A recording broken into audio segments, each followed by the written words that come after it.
What's up, everyone? Greetings to those who are watching.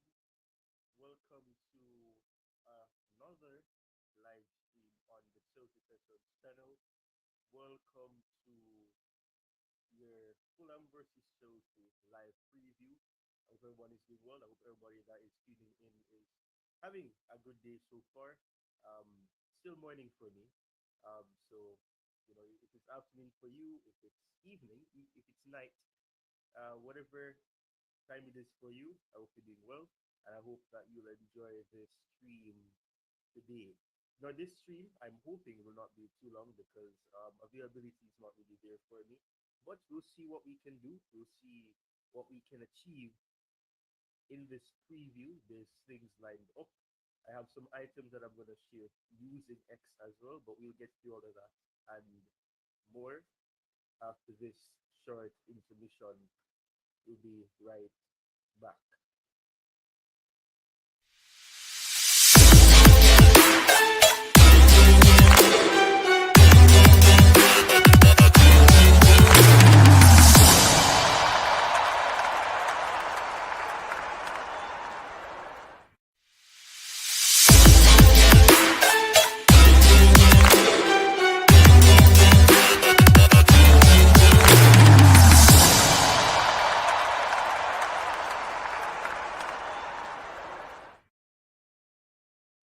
All right, so we're back. We're back. So first of all, I'm going to greet those persons that I've seen in the chat so far. And Nehemiah Foley saying big up team Nehemiah. Hope you're good. He's also saying down here, the Sassy gone happy days. Yeah, there's some interesting news. I don't want to really touch on the transfer news because there's a lot of news. All of that will be discussed in a later show. But yeah, this is something that looks like it could be happening, and even Kispa Kunku looks like he could be leaving. But I'm not going to touch on that too much. But yeah, it could be a scenario that we end up seeing. We may see this after leaving in the January transfer window. And Nehemiah also says Merry Christmas to those who celebrate Christmas. And I'll just say happy holidays or whatever, season greetings, whatever you wanna um, accept. For the sake of respecting everybody's beliefs. Oh, the mic sounds low.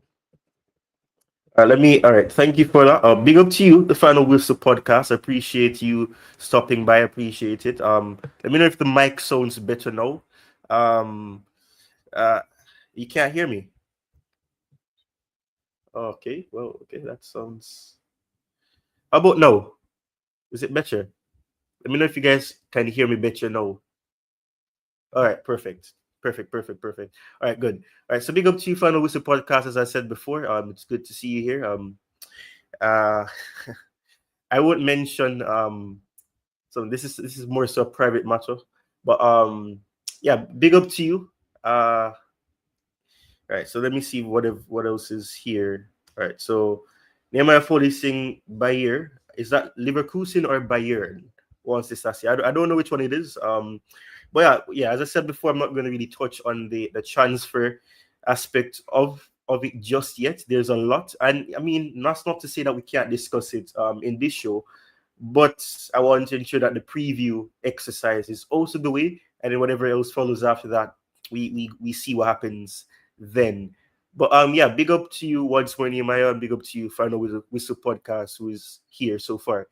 Right, so let me see if I can share this. I'm gonna be using FootMob to you know to, to help in looking at the head to head, looking at the aspects that looking into this game can be enticing. So let me share this. Let me know if you guys can see it as well. Let me know if I need to zoom in a bit.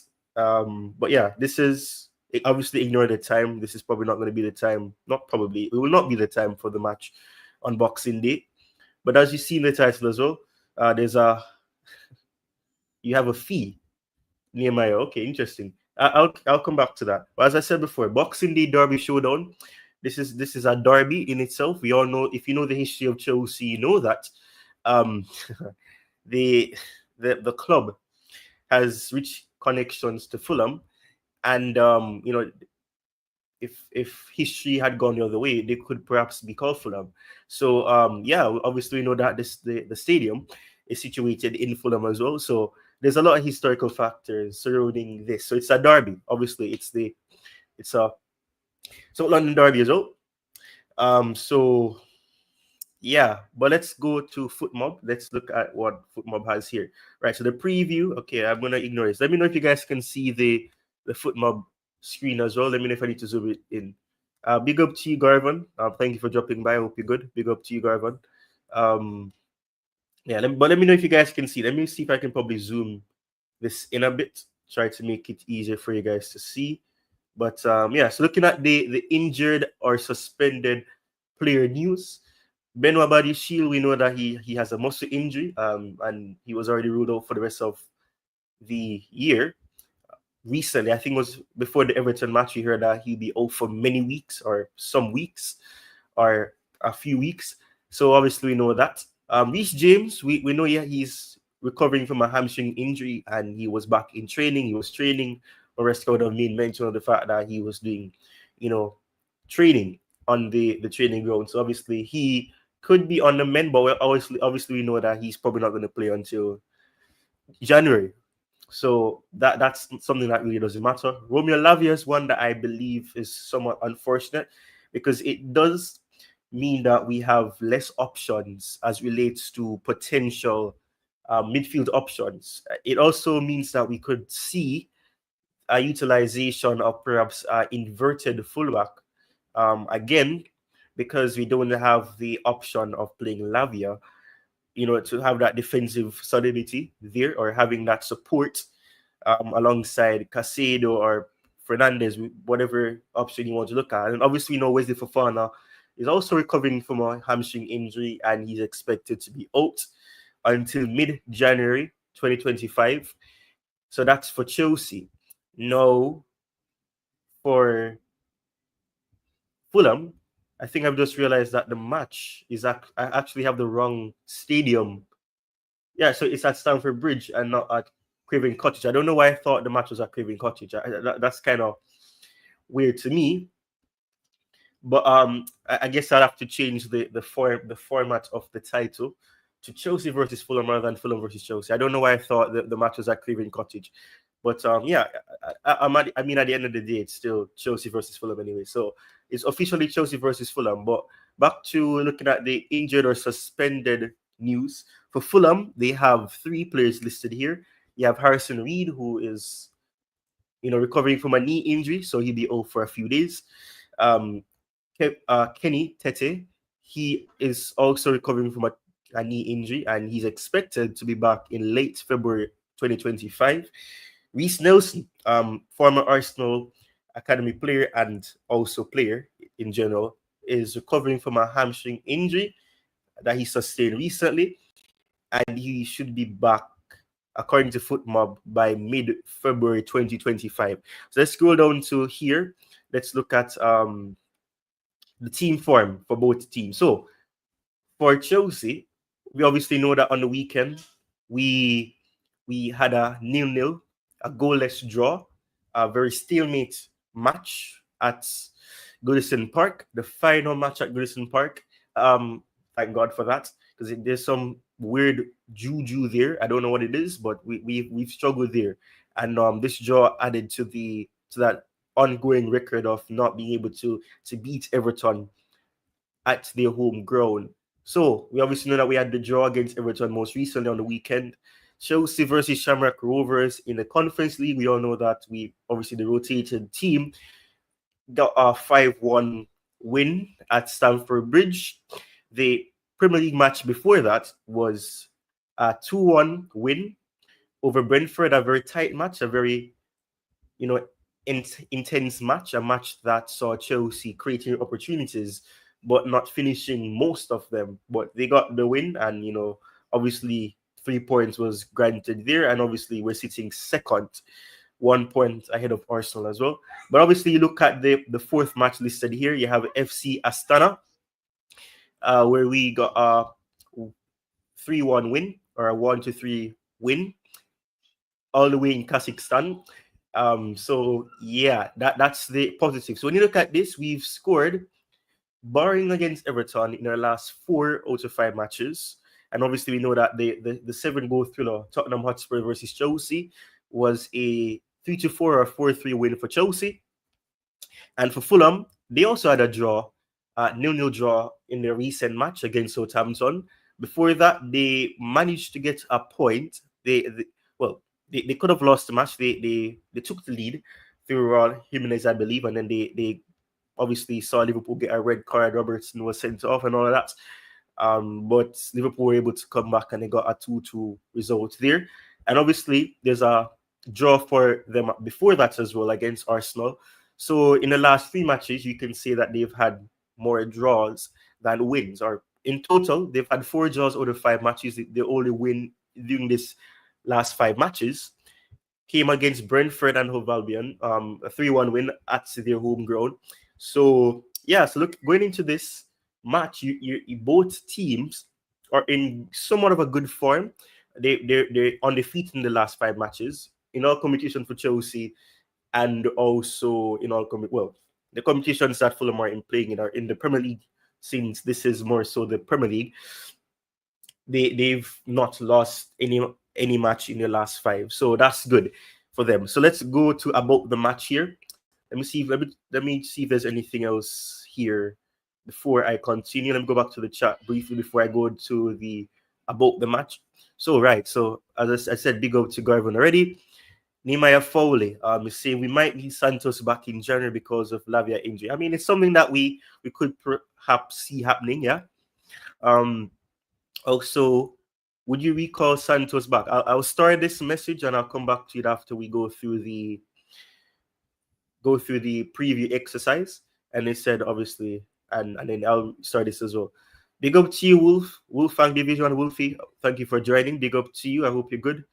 Thank you for dropping by. I appreciate it. Big up to you. Yeah. Big up to Garvin as well, as you said. And Nehemiah Foley's doing that. So let's go. Let me go back to this here about the match. I hope you guys can see it. I'm trying to zoom in a bit more so you guys can see. I hope you guys can see this section. So Chelsea's playing home against Fulham at Stamford Bridge on Thursday, December 26, 2024. And it will be at, well, that'll be 1500 UTC or 3 p.m. UK time.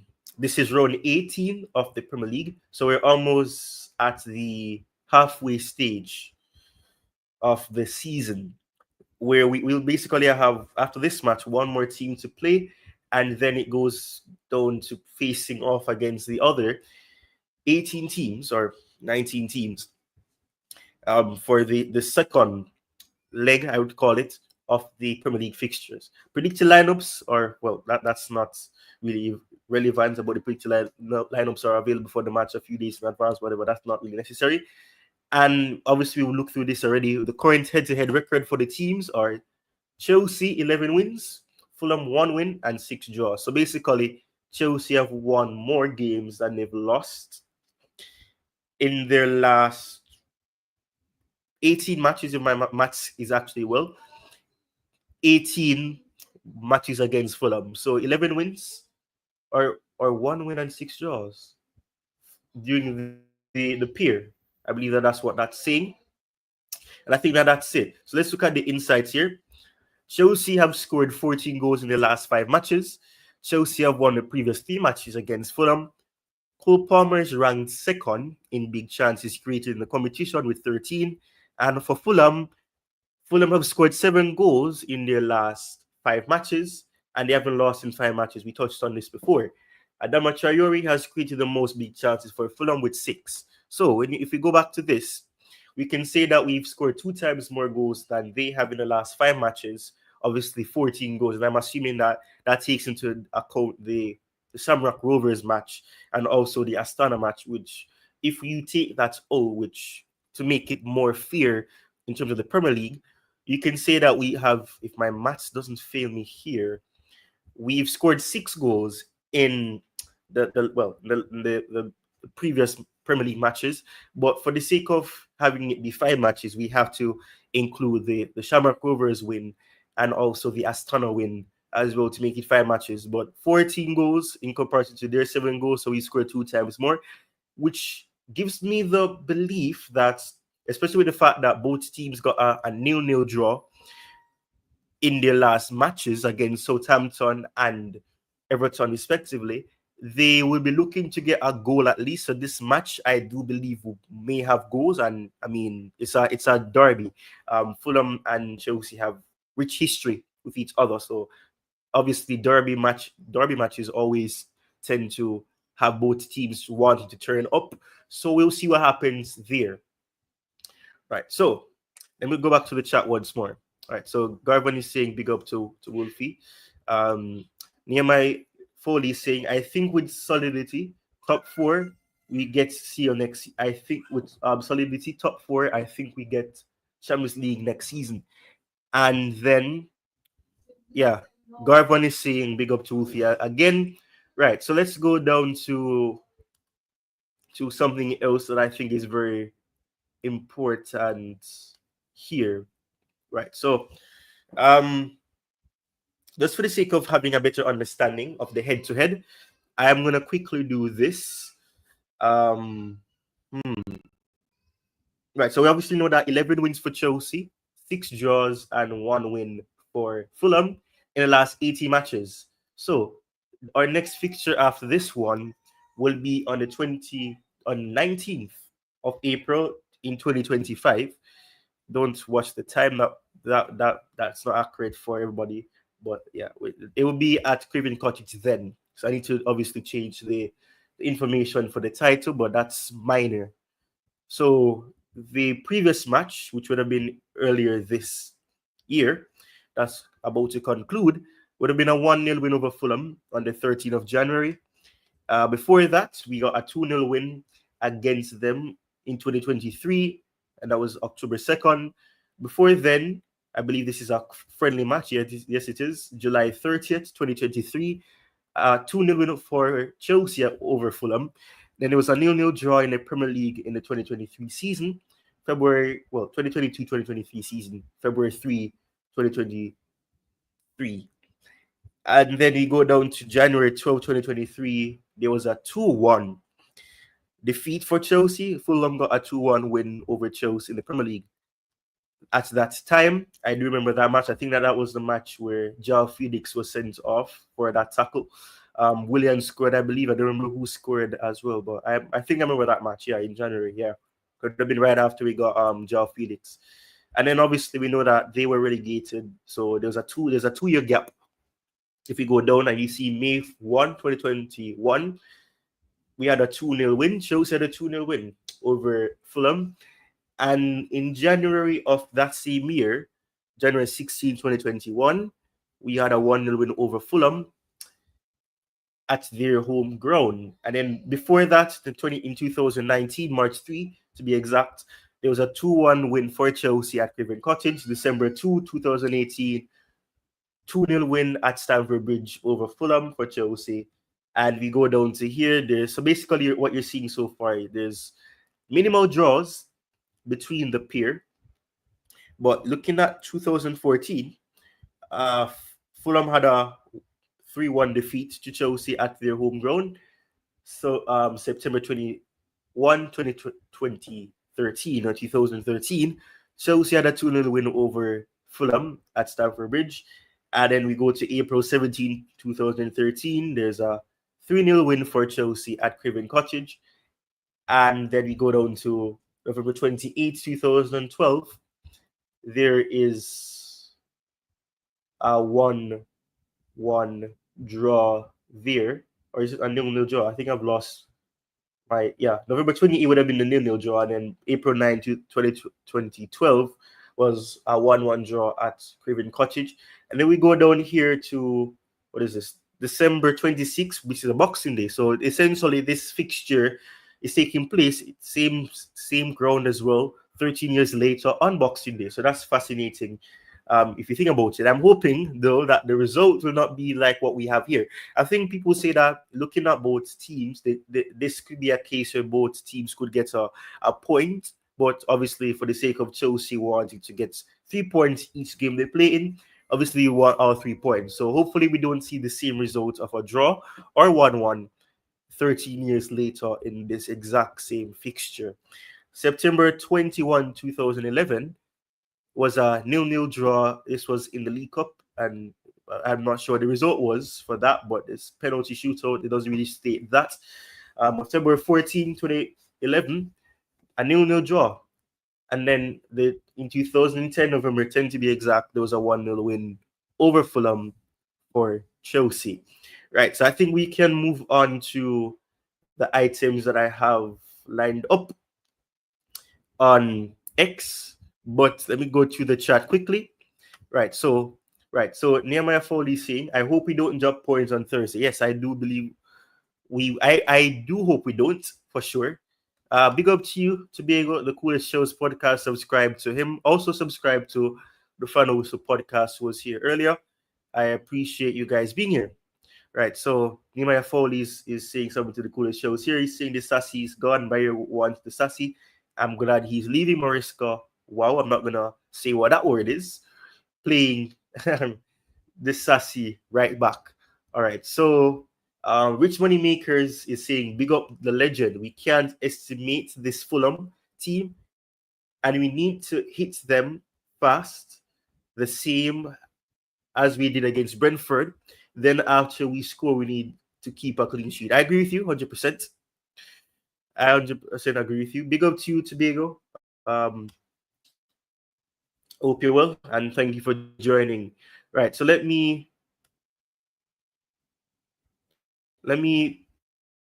quickly switch over to next window. So bear with me. I thank you guys so much for tuning in. I'm not able to see the likes, but if you haven't liked the stream, please do so.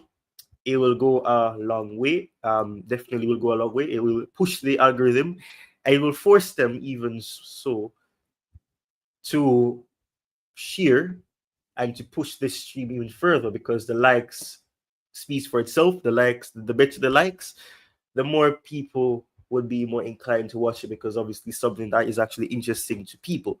So let me quickly switch over to my next window.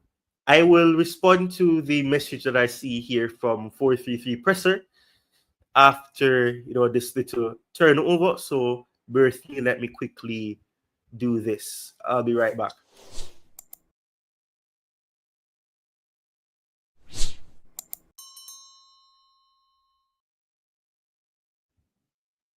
All right. So the first item is well, that's not it. I'm jumping the gun here.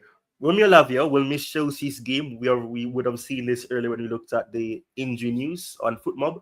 But Romeo Lavia will miss Chelsea game versus Fulham, confirms Enzo Maresca. Lavia is still recovering. He's much, much better. He's already working on the pitch, but unfortunately, he's not ready for Fulham. Well, that's very unfortunate. We needed more midfield options. It means that we're still limited in the number of players that we can ideally or most likely prefer to play in the quote unquote double six role. It does alternate at times, so it may not always be a double six, but yeah, it does mean that we have a limited amount of options for that area. Right. So before I welcome Tobago onto the stream, I want to go back to this question from 433 Presser. He's saying, "You Jamaican?" Yes, I am. I am Jamaican. Yes, I am. Uh, the accent is strong. Yeah. So yeah, I am 433 Presser. Thank you. I think this is the first time I'm seeing you here as well. So thank you for joining. And if you are new, I hope you drop a like and you subscribe as well. Right. So, and then obviously, which money makers is saying once more to big up everyone in the chat and everyone smash the likes and subscribe. Right. So Nehemiah Foley was saying some of the coolest shows. We will surely get our centre back in January. The Sassy wants to stay, but the board wants him to leave.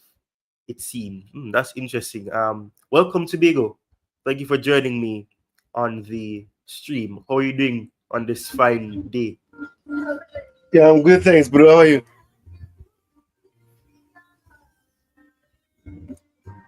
Can you hear me? Are you speaking to Bigo? Yes, Can you guys hear him, or is it just me? I can hear you. I can hear you speaking. I'm not hearing anything Tobago is saying if he's talking. Can you guys on the chat hear me?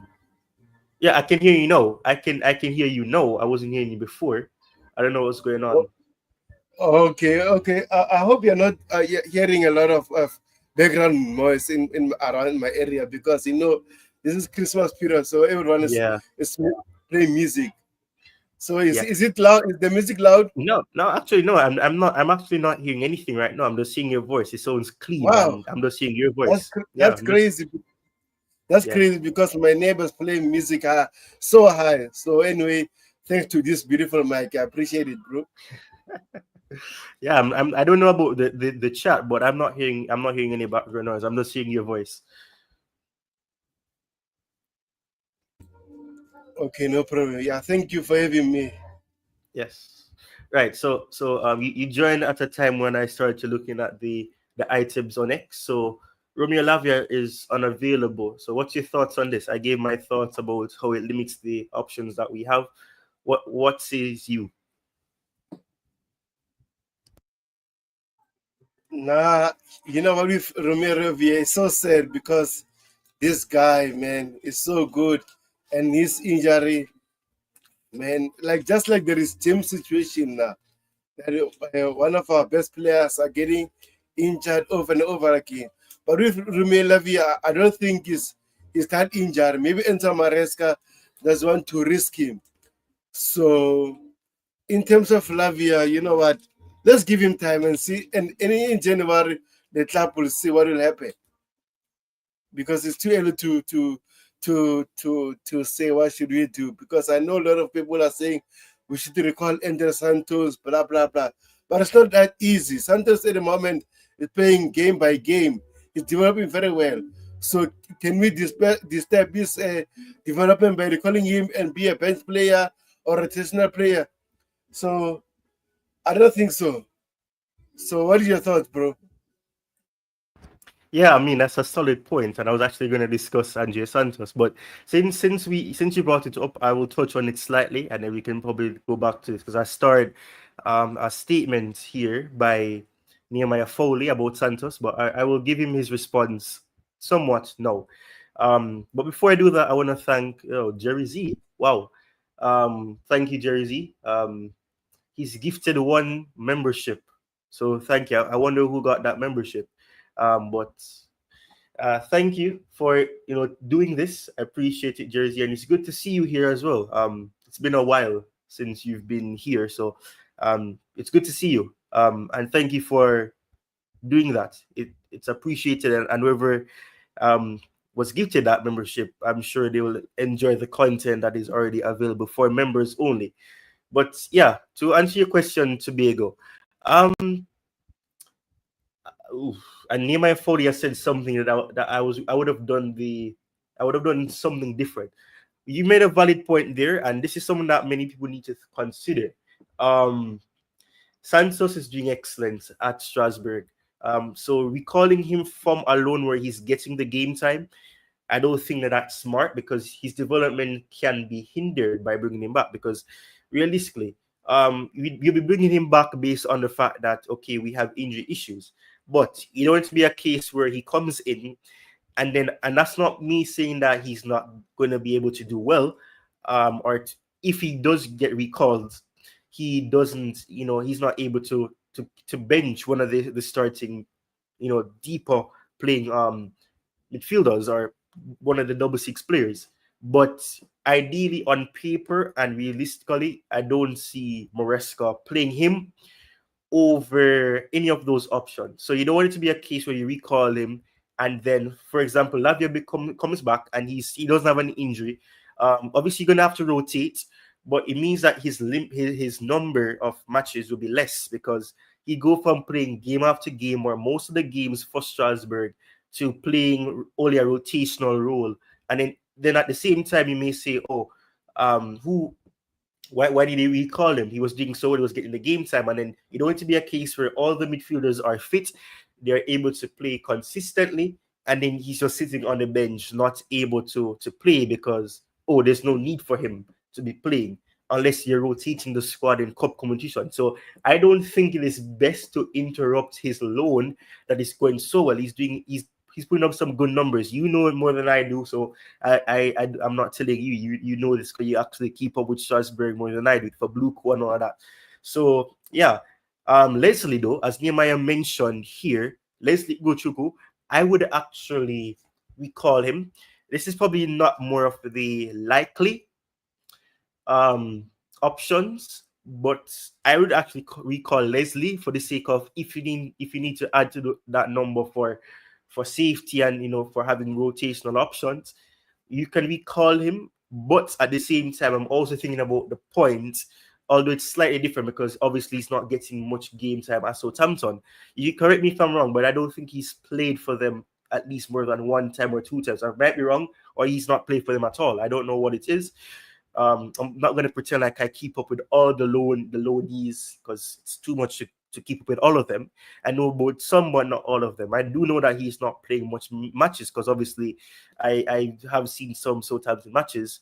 But you can correct me if I'm wrong, chat, if you guys know. So I would recall him for two reasons. I would keep him, but at the same time, he's very young. He's what, 20 or 19, one of the two. I don't want to be a case where his development is hindered even further.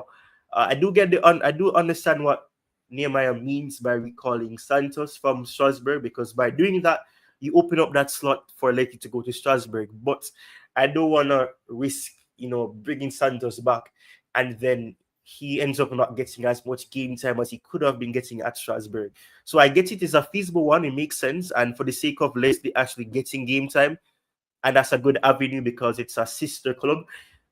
Sending him to Strasbourg, which they do need.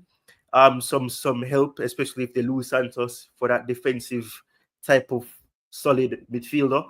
Um, but I don't think that we should recall Santos unless it becomes severe. He's doing well, and I don't want to, to let that be interrupted or disrupt his good form or disrupt his momentum by recalling man and he doesn't get to play. I hope that answers your question, to be. Let me see what people are saying in the chat. Um, right, so don't forget to like the stream as Tobago triggered the Nightbot command for that. And obviously Jerry Z saying big up Tobago. So big up to you, as I said before, Jerry. And Nehemiah is saying something to Tobago here. Says he thinks we could get Jonathan Taw. If we're going to get Jonathan Taw, we would have to act quickly. I don't know which team was linked with it. I don't know if it's Barcelona or Barcelona want to offload some players so that they can get Jonathan. I don't really keep up with a lot of the transfer needs of the other teams outside of the Premier League because I don't have the time to do that. But I do know that Jonathan Taw is an option.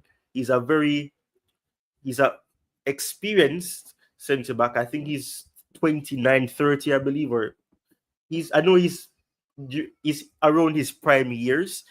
So I know that for sure. But I think I would take him from Leverkusen, if that's the club he's still at, because I don't keep up with what team he's at currently. But he's a good centre back in terms of experience and having an experienced head to be there. Tosin is experienced. He has that age. He's in his prime years as well. But yeah, let me know your thoughts about what Nehemiah says here, though, Tobago, so I can move on next. I can move on to the next item after that. So, anything you want to say about what Nehemiah has said to you here, Tobago? No, I don't like Jonathan Tah. I think he's too slow for the Premier League. So I don't want this RC 2.0 situation. So yeah, and then you already know I don't want Jonathan Tah. So I don't know why he's keeping asking me the same thing. Yeah. Oh, but that's funny. That is so funny. Wow. Okay. Wow. Hold on. Wait. Big up to you, Jerry. Thank you for the £2 donation. It's that time of the year. Yes, it is. Thank you very much. I just realized that my chat is frozen because I didn't know that there was so much messages below that. The last message I was seeing was from Nehemiah. Big up to you once more, Jerry. Thank you for the £2 donation. It will go a long way to help to grow the channel even further. So I appreciate it. And Tobago's obviously did respond there. I didn't see that. Yeah, and then then you're seeing my boy at Valencia, and then he's and oh you see, Musculia. Is that the name of? Is that how you pronounce it? Because I'm a butcher of names. Is it Musculia? Is that the name, Tobago? Mosquera. Mosquera. You see, I butchered the name. Anyways, let's move on to the next item quickly. There's not really much items here, and we could probably go through the pre-till 11 exercise after that, and then if there's any transfer related topic we can talk about, we can use that to round off. But let's move to the next item quickly. So yeah, as I said before, guys, ensure that you check out the Coolest Shows podcast, his channel as well. He's aiming to get to 1,000. I'm still puzzled as to why it's taking so long for him to get there, because he's putting in the work and he's doing excellent work as well. So if you guys are here and you're not subscribed to the Coolest Shows podcast yet, please do so. You can, I don't know if the option is there for mobile device or for all devices, but you can click on, as a matter of fact, let me make it easier for you guys. Oh, you triggered it. You triggered it, Tobago. So basically it's right here in the chat. Um you can you can go there to subscribe to the Coolest Shows podcast. And by doing that, you can help in his goal of getting to getting to his goal of 1,000. Once more, I don't know what's going on. I don't know if it's the it's the holidays cheer, but Jerry Z has gifted once more another membership. So thank you once more, Jerry, for the gifted membership once more. I think that's two now. So thank you very much. I appreciate it Very much appreciated. So thank you for that. But yes, let's move to this item here. This is an item that I have a lot to say about this. I have a lot to say about this. I'll come back to what Nehemiah Foley has mentioned here. But this is an item that I think we must discuss, Tobago. Um, so he says, Enzo Maresco, I said from day one that we can't rely on Cole's shoulders every game. Essentially, you can't rely on Cole every game. That's basically what he's saying. Tobago, I'm sure you know what happened to Bukayo Saka. He's been the star player, or one of the star players, if not the star player for Arsenal. And then he picked up a knock. Um, a knock, what is it? He picked up a massive injury, Hamstring. hamstring. Okay, so, right, and he's gonna be out for many weeks, according to Arteta. And we know that, and for weeks he was limping, and we see that Palmer has been getting kicked and all of that, and pushed down and tackled dangerously. Are you concerned that he could pick up an injury if we don't limit his game time as well? And also, to make it even difficult for you, do you think that Maresca should be substituting Cole Palmer more than he has been? Yeah, I agree with you. I think Enzo Maresca, as much as we are saying that we are not relying on Cole Palmer a lot, but again, Enzo Maresca seems like he's keeping Cole Palmer like just for those crazy moments. Maybe he can do something fast, but at the same time, I think if the player is not doing enough in the pitch, you should sub him off. For example, the game against Everton, Cole Palmer didn't play very well. You should have subbed him. So this is one of the criticism of Enzo Maresca, that he needs to learn not to overplay this boy. We saw what happened to Mason Mount, N'Golo Kante, our key players overplaying. So hopefully, sometimes Enzo Maresca can rest Cole Palmer, even for example on Boxing Day, if it's possible. Not start him, start João Felix, and then in the second half you can play Cole Palmer. Why not? Just for the boy to have a breathing space. But at the same time, if the player, for example, right, we want to play, he feels like he can play 90 minutes over and over again, cool, no problem. So at the same time, I think it's very important to manage his game time. And also, we are not Cole Palmer FC anymore. So I don't think we're depending on him a lot, but at the same time, Enzo Maresca, sometimes he needs to give this boy a breathing space. I don't know about you. Yeah, I mean, and first of all, before I continue, thank you, Rich Money Makers, for this comment. Appreciate it. I've been saying this more recently. The channel could not be what it is without all the support that it gets, and individuals like yourself, Nehemiah Foley, Tobago, Jerry Z, Garvan, Wolf, Fang Division, many individuals. It could not be what it is without the support that you guys give. So the support is also great, and I appreciate you saying this, and I appreciate each and every one of you. I don't know if it's a Christmas cheer, but the level of positivity, I don't know, it's kind of weird. I'm not used to it, but yeah, to go back to what you were saying, Tobago, and also what Nehemiah Foley says here. Why is Joe Felix not playing then? I do believe that Joao Felix was an option that we should have utilized against Everton. We needed someone that could create in those tight spaces and link up play. I think if he played or came on, I think he would have been able to help Sancho, because he needed someone to overlap. Cucurella wasn't there, and you could see that Sancho was struggling to have that person to take that pressure off him. The fullback was marking him, and all of that. Having someone to overlap and do all that work, Cucurella wasn't available.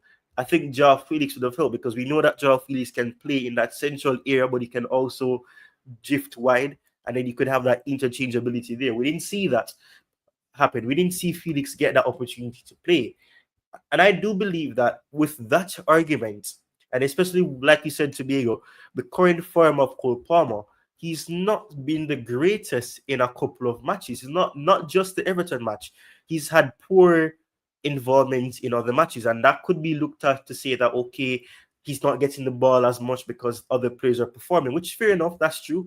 But there's other instances where he doesn't impact the game as much. And I'm not saying that that is a bad thing completely. I mean, he's not been able to do all the work that is necessary, or what he would have done in the past. Whether that's you can look at it from the viewpoint of okay, he has been alleviated of that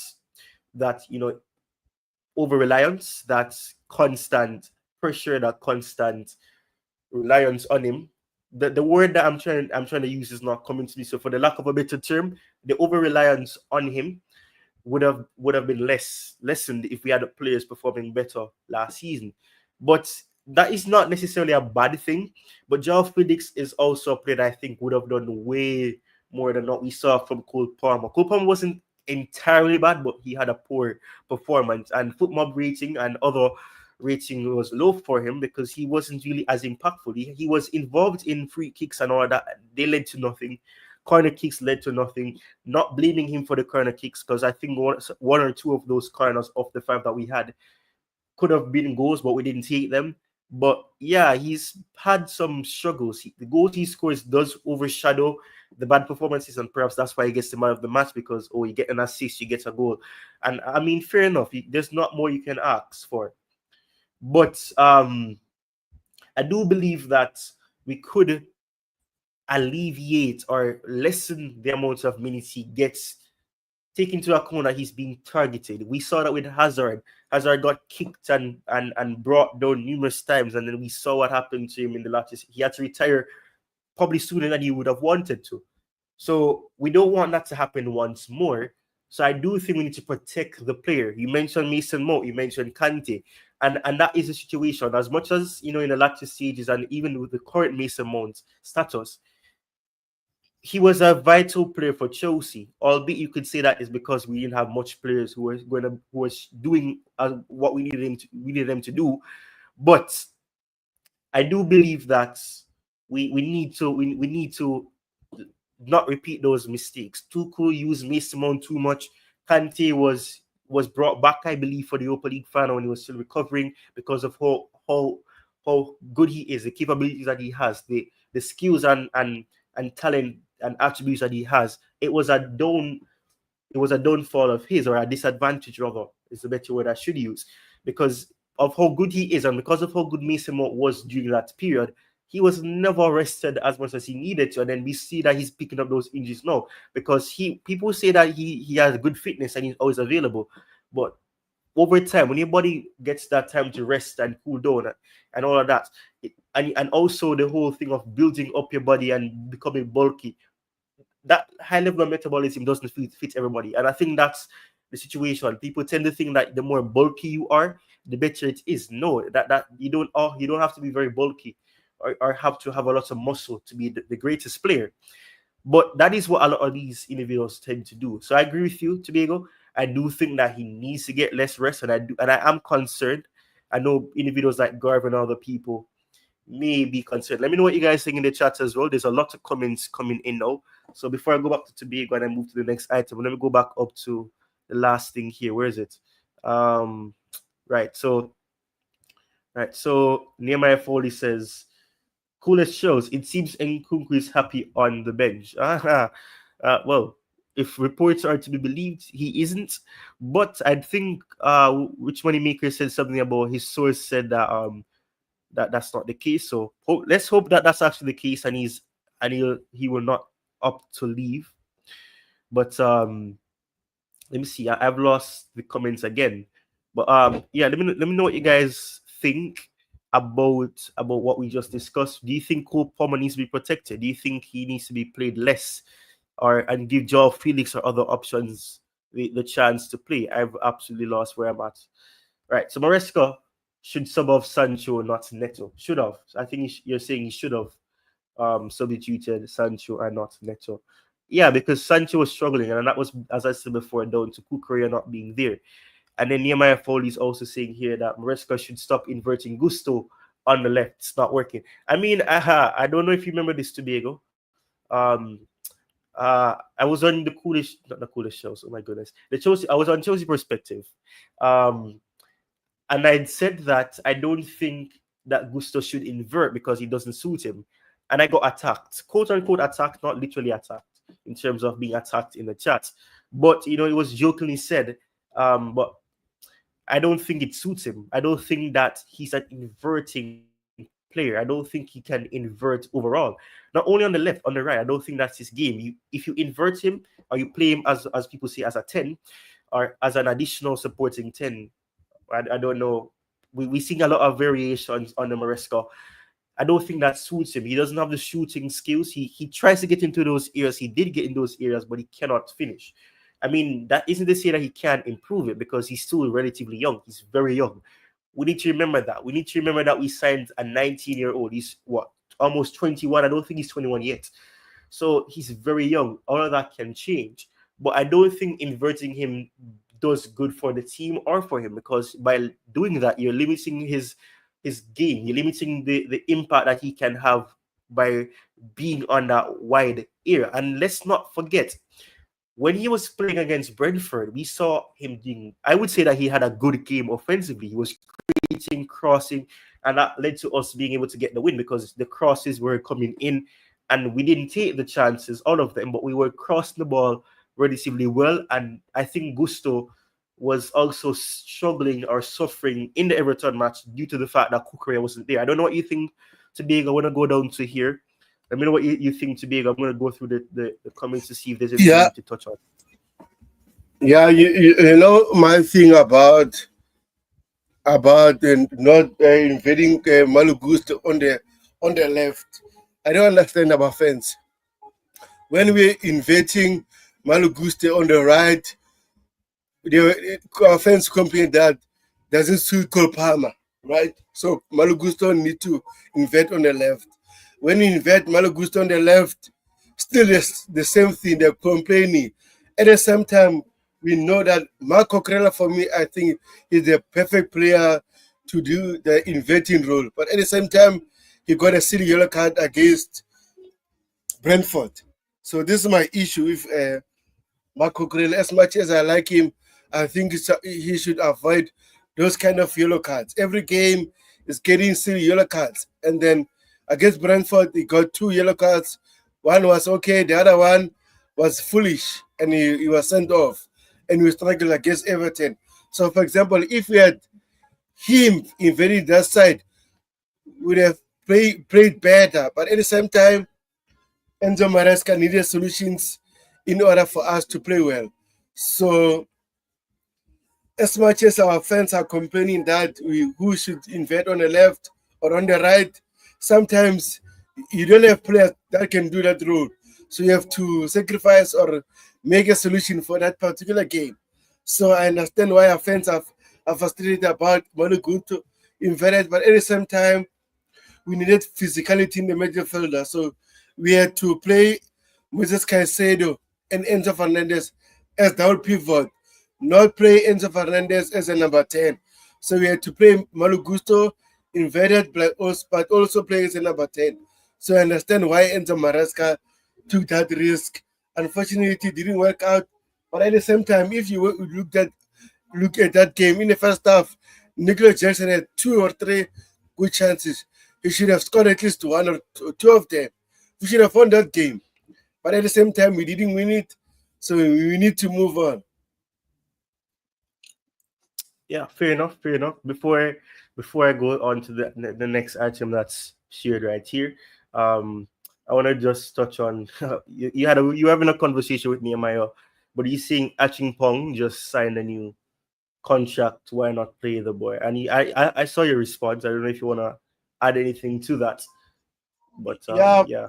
as much as I like Josh Archimpong, but at the same time, I think Everton is a big team, and Everton will frustrate us. So we can play Josh Archimpong against Everton. Maybe if we're playing at home, I understand we can risk it. But away, bro, as much as I I don't like Disasi playing as a right back, but I rather risk it. So I'll come back in the next 5 minutes. I'll come back, bro. No, no problem, no problem. I'll just go to the chat and I'll go through the item as well. Right. So, Rich Moneymakers is saying, I can answer, or coach didn't want to change the structure against Everton, according to my trusted source. Says, um, well, even if that is the case, it didn't work, and I'm sure you're not saying that it makes sense, or you're not saying that it didn't make sense, but we obviously saw that the structure needed to change.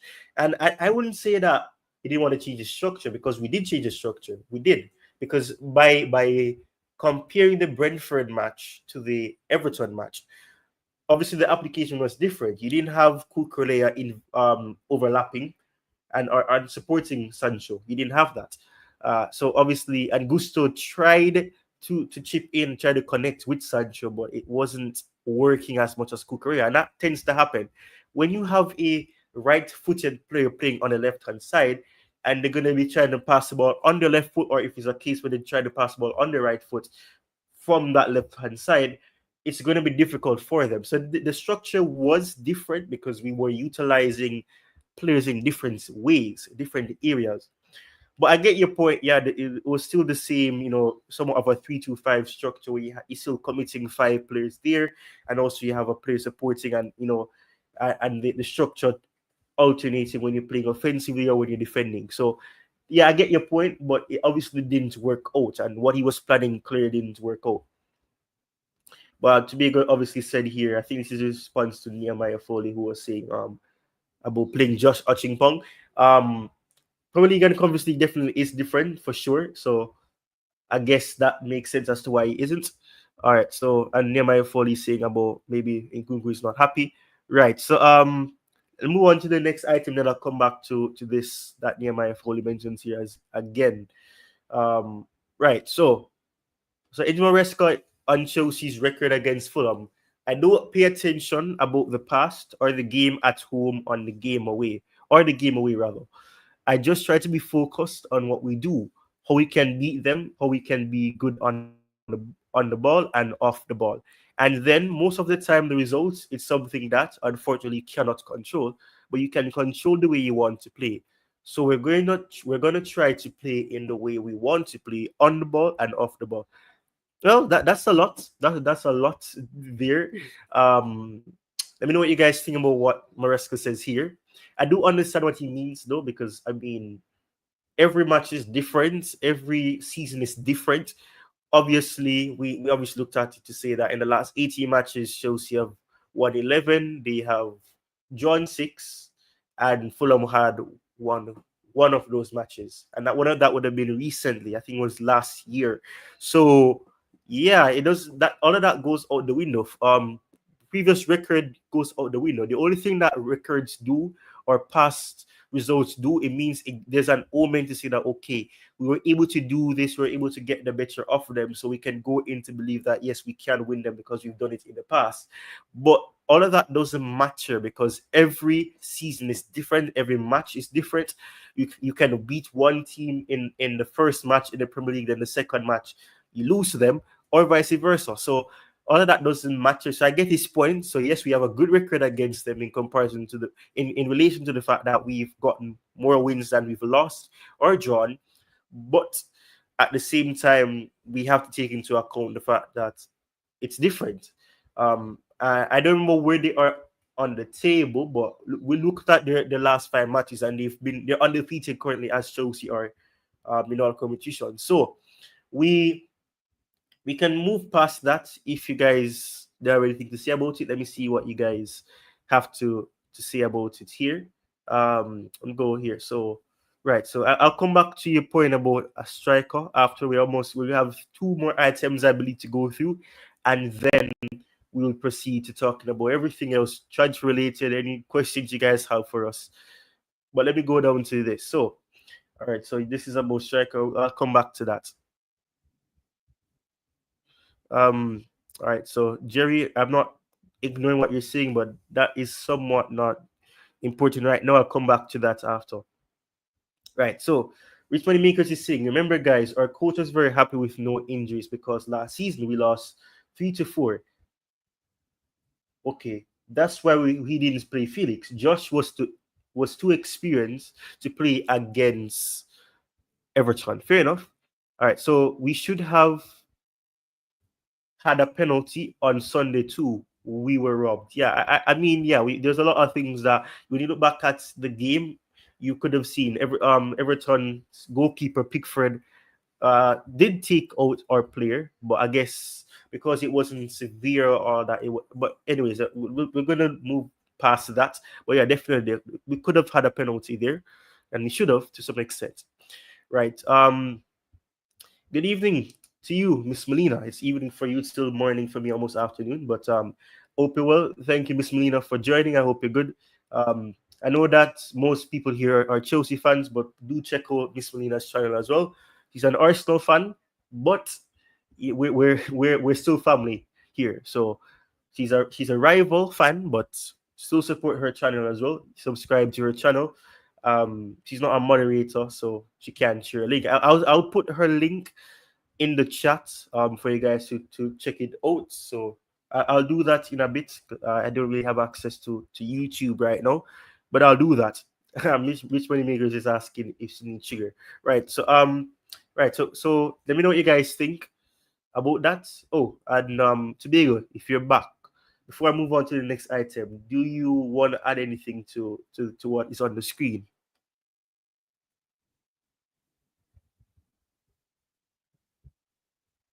Say again, Ty. The item that I have on the screen about what Maresca said about previous records against Fulham. Oh, he said it doesn't care about previous records. Mhm. Yeah, that's what he said. Well, to be honest, I know record are there for information and everything, but again, now we have a different manager, and Fulham this time are playing better than last season. Let's be honest. This season, I think they improved from last season. So as much as we want to win, this game is going to be tough for us because Everton this season improved. So what we need to do against Everton, personally for me, I think we need to beat Clinical. If you beat Clinical, we're going to beat Everton. But if you don't beat Clinical, you're going to struggle. And we might lose if you don't beat Clinical. This is the issue that you are having at the moment. So the game against Everton, if we are Clinical, we should have won that game. So against Fulham, we need to be Clinical so that we can win this game. Let's see what will happen, but I hope we win because I don't want us to lose momentum after the Everton game.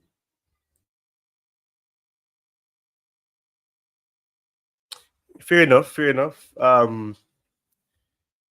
Right. So you made mention of that and about the draw we had against Everton. And before you came on, I was looking at the form of both teams. We're looking at also at the fact that in terms of scoring goals, there was a situation where neither side in their last fixture on the weekend they didn't score.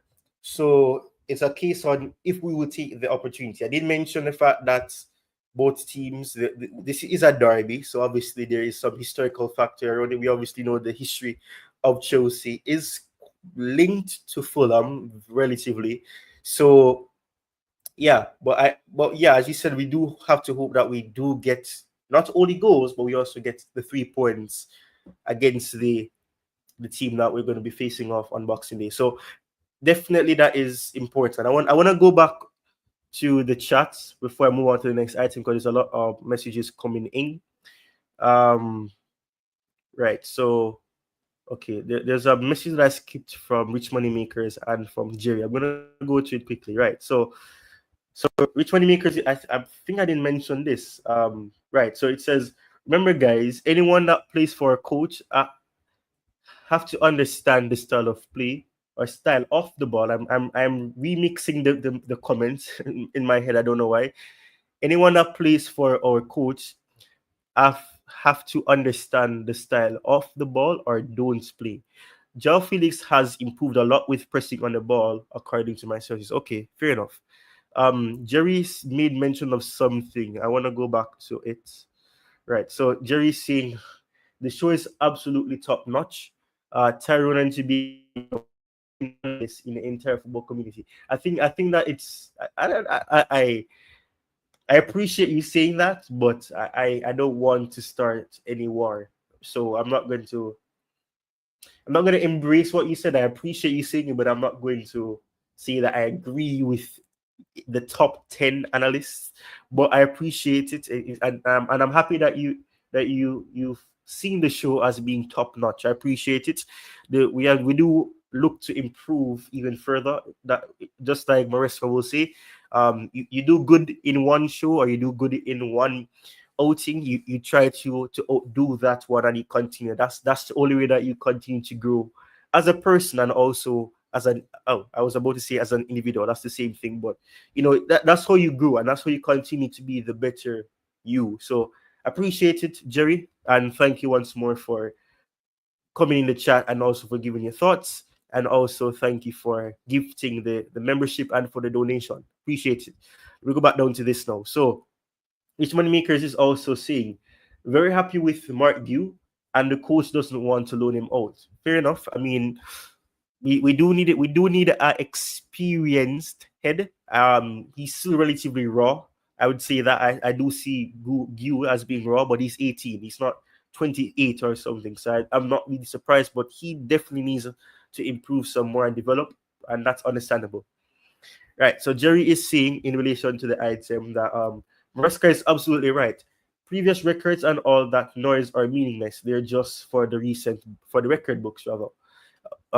Right. And then Nehemiah Foley says here, me too. I don't want to lose. Jackson needs to score easy one. Easy one. Jackson should stop missing easy chances. Okay, fair enough. Let me go down to this as well. Right. So Rich Money Makers is saying we're not loading out Josh at Pong, and he is ready for the Premier League games. Interesting. But George might need a loan. Any thoughts? Starting with you, Tobago. What do you have to say about what Rich Moneymaker says here at the end about George? Do you think he needs a loan? Yeah, I would say Josh Achimpon really needs a loan because I don't think, as much as we want him to play, I don't think he will play many games from January. He may play maybe the FA Cup game, cool, no problem. But the Premier League games and the Conference League, when we're going to the knockout stages, do you think Enzo Maresca will trust him? I don't think so. So he needs to go on loan so that he can develop further. With Joshua Achimba, I understand. At the same time, Rhys James not doing well in terms of injuries. Josh Achimba might get his chance. So in that one, I understand. So let's see what the club plans for those two players. But I'll prefer Josh to stay and Josh to go on loan. Fair enough. That's a fair point. I am very sorry, Nehemiah Foley. Nightbot is he's not a very nice person. He timed you out, I believe. I apologize for that, Nehemiah Foley. I hope it wasn't for 5 minutes, as I don't know. Nightbot is very trigger happy. I don't know what's going on, but I apologize for that. No hard feelings, Nehemiah.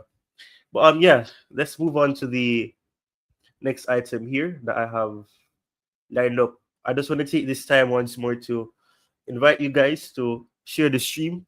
Let's see if we can get more individuals' thoughts, and we can push the stream to get more of an insight from the Chelsea fans or even Fulham fans um, about this match on Boxing Day.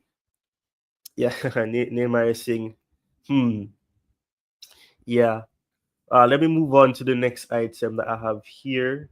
Right, I think there's about two more items, and then this one is, let me leave this one for last. The one that is at the very top, I'll leave it for last, and I'll just go to why Enzo Maresca insists that Chelsea are not in the title race. So it says, Enzo Maresca explains why he insists Chelsea are not in the title race. I said that it's not about the pressure for the players. Interesting. Or for the club, or for me. It's just the reality. I would like to have that kind of pressure, and hopefully soon we can have that kind of pressure. But the reason why I said we are not there is because for me the reality is that we are not there. Okay, that doesn't really say much, but okay. But we see game after game. The main point for us is to continue to improve and to try to win games. Interesting. Let me know what you guys think in the chat. Um, um, but Tobago, what do you have? What do you think about what he has said here? No, I agree with him. With Chelsea are not in the title race. Chelsea players are not experienced enough to compete for the title. As much as we are saying we stand a chance to win the league, but again, I don't think so. I know I want my club to win the league. I'll be here, but at the same time, we should face reality. Our players are not experienced enough to challenge for the title. So, like for example, for me personally, I would say this. I don't know. Other people have their own different opinions about it. I think we need another striker to challenge Nicholas Jackson. Maybe can push us during those kind of games that we struggle. For example, Everton, Forest, Crystal Palace, the games that we draw, even Liverpool game, I know he scored, but again, maybe if we had a better striker, we should have got different results. Arsenal, those kind of games. So for me, I think we need a different striker. I like Jackson, but again, I don't trust him enough to be our main number nine. Interesting. So you and Nehemiah are in the same boat. We'll touch on that after the last item. But yeah, let me see. Oh, by the way, big up to you, TCFC. It's been a while. I haven't seen you in a while. I haven't heard from you in a while. Hope you're good. But hello, it's good to see you here. Thank you for dropping by. And Nightbot is trying to be the baby face now and trying to be nice. Say welcome to the stream. Thank you for deciding to join the stream. I hope you enjoy the stream. Yeah, Nightbot, he has multiple personalities. Multiple personalities. I don't know what's going on. But yeah, big up to you, TCFC. Jerry says, I completely agree with Maresca. Achieving a top three finish would be an overachievement, really. And Maresca has already silenced all the skeptics, including myself. Okay, I love that Very you interesting. added. I'm happy you added the including myself. Do you do you think it's overachievement if we get top three finish? Yeah, I think will be a massive improvement after those kind of seasons that we had with Graham Potter, Mauricio Pochettino. As much as I don't like him. We improved during the later stage of the season. So big up to him for pushing us to be in the Conference League. But we should have been in the Europa League, thanks to Manchester City. They lost against Manchester United. So yeah, man. So far, so good. But again, it's just halfway in the season.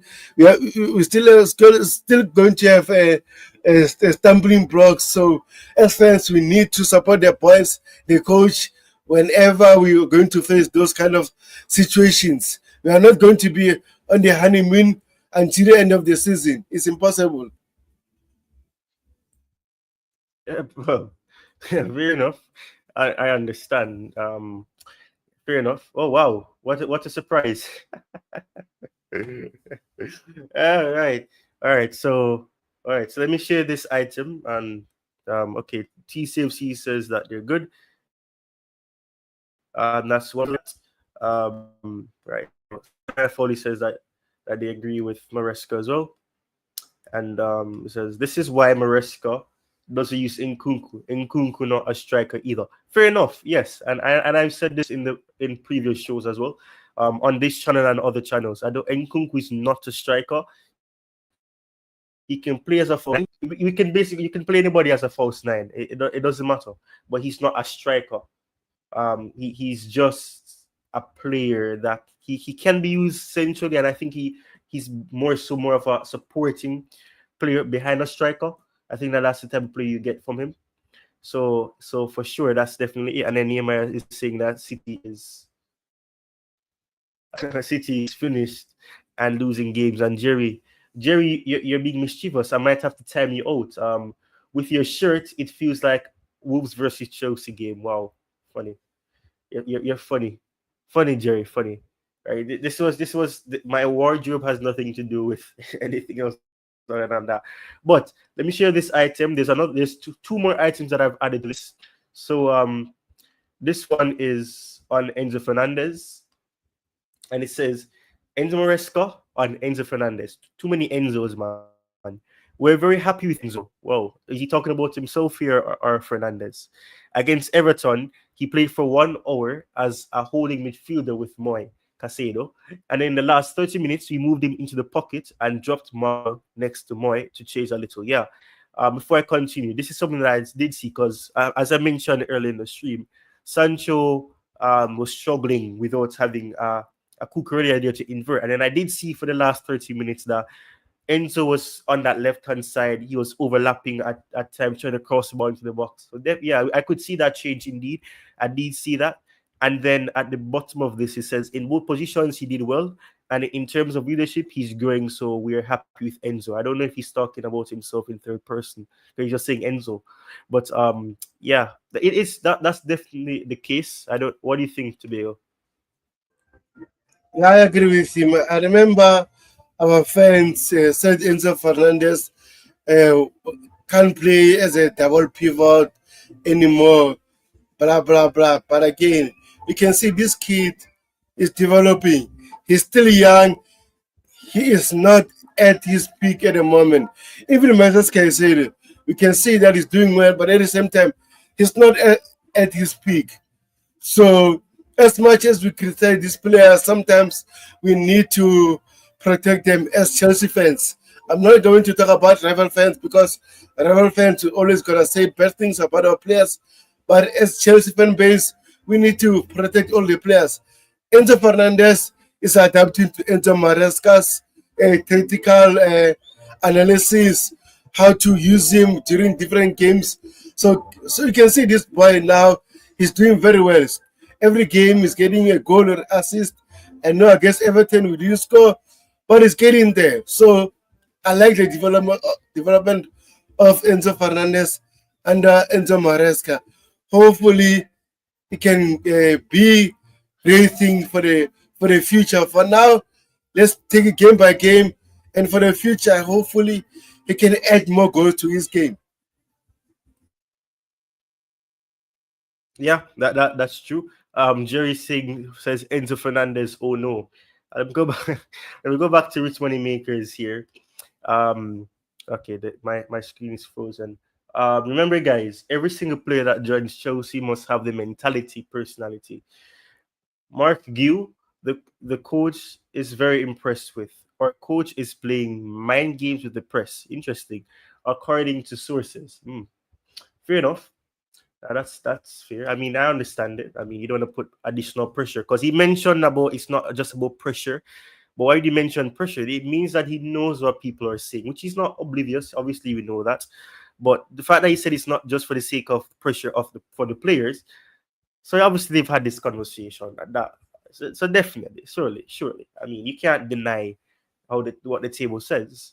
But as I said earlier, and especially after the review of the Everton match, I did say that the only race I'm comfortable with saying we're in is the top four race, and if we don't get top four, it'll be embarrassing because we're doing so well. So if we implode, it will be massively bad. So surely that won't happen, but we'll see what happens. And this is something that I've tried to avoid discussing, but it's something that I can only go around it so much. I have to make mention of it at some point.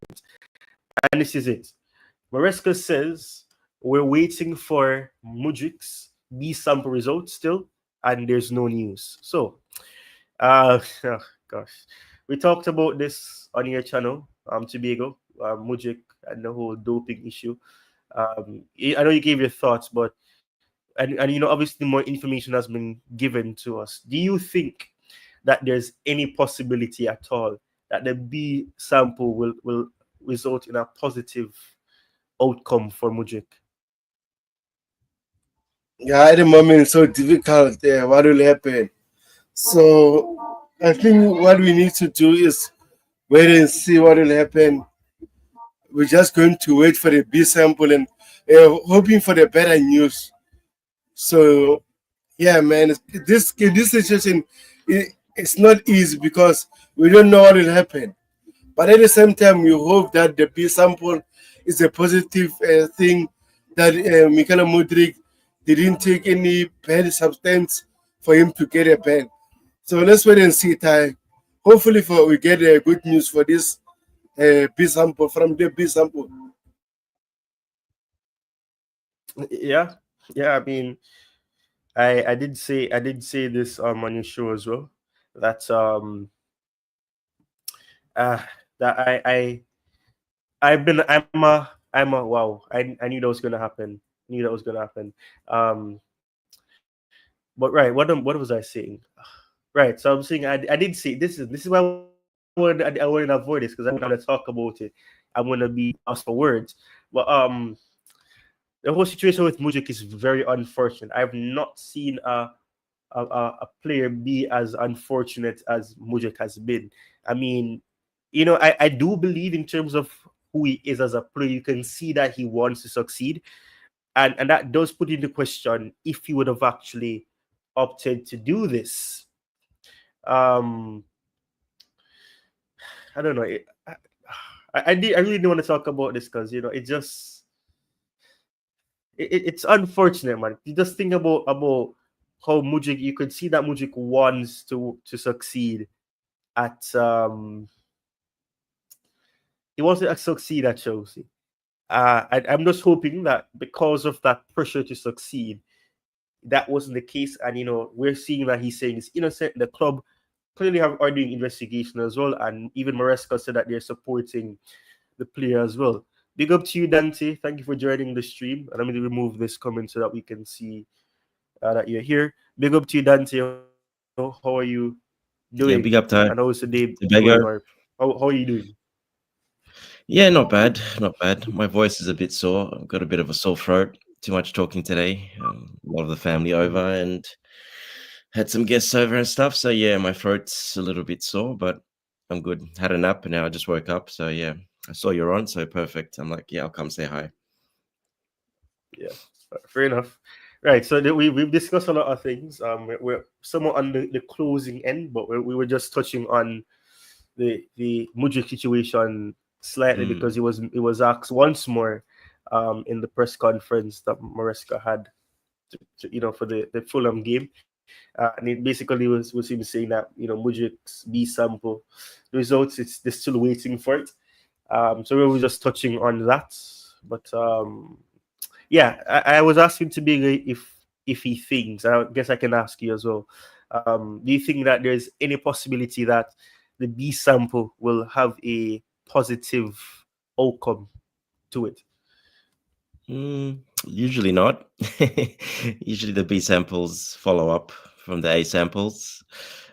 I can't remember any case where it was different. So there might be, someone can remind me, but I can't remember one. Um, it's just going to come down. Look, he's probably going to get some time off. It could not be, maybe not his fault, but it's still in his system. So once the details come out, if it's his fault, it's not his fault, etc., we'll know exactly. And that will determine basically, if he gets 4 years, if he gets 12 months, 6 months, just depends how guilty he is. That's all. Everyone's back. The coach is backing him. The players are backing him.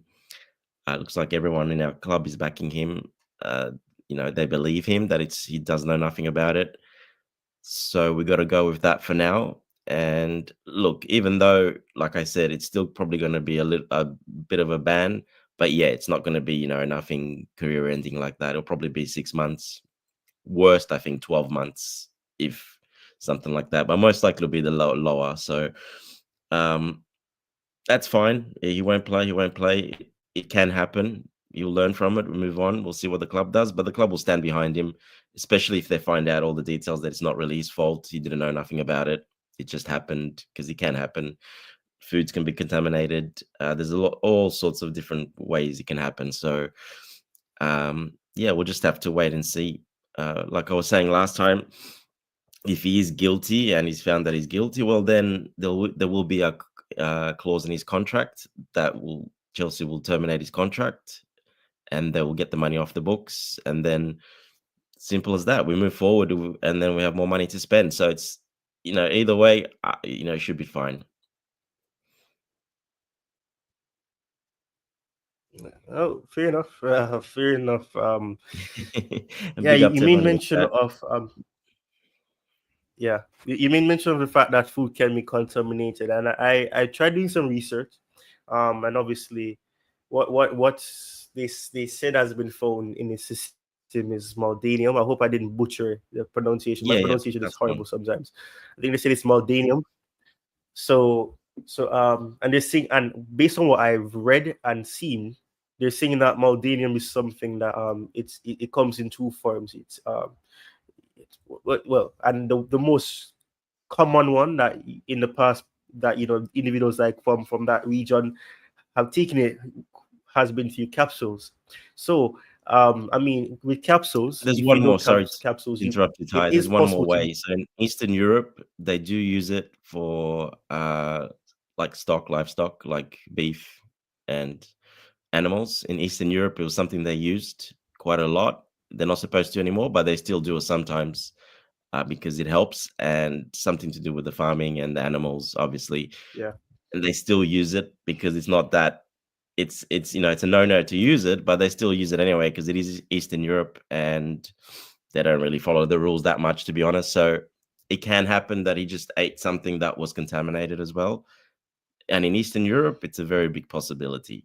Uh, I know that not from experience, but I know about it quite a few years ago. Yeah, because I'm from Romania, obviously. So when I used to visit, I heard about it ages ago. Yeah, that they would use it, but they're not supposed to. But they still use it because somehow it's beneficiary. I can't remember how exactly, but yeah, they still use it sometimes.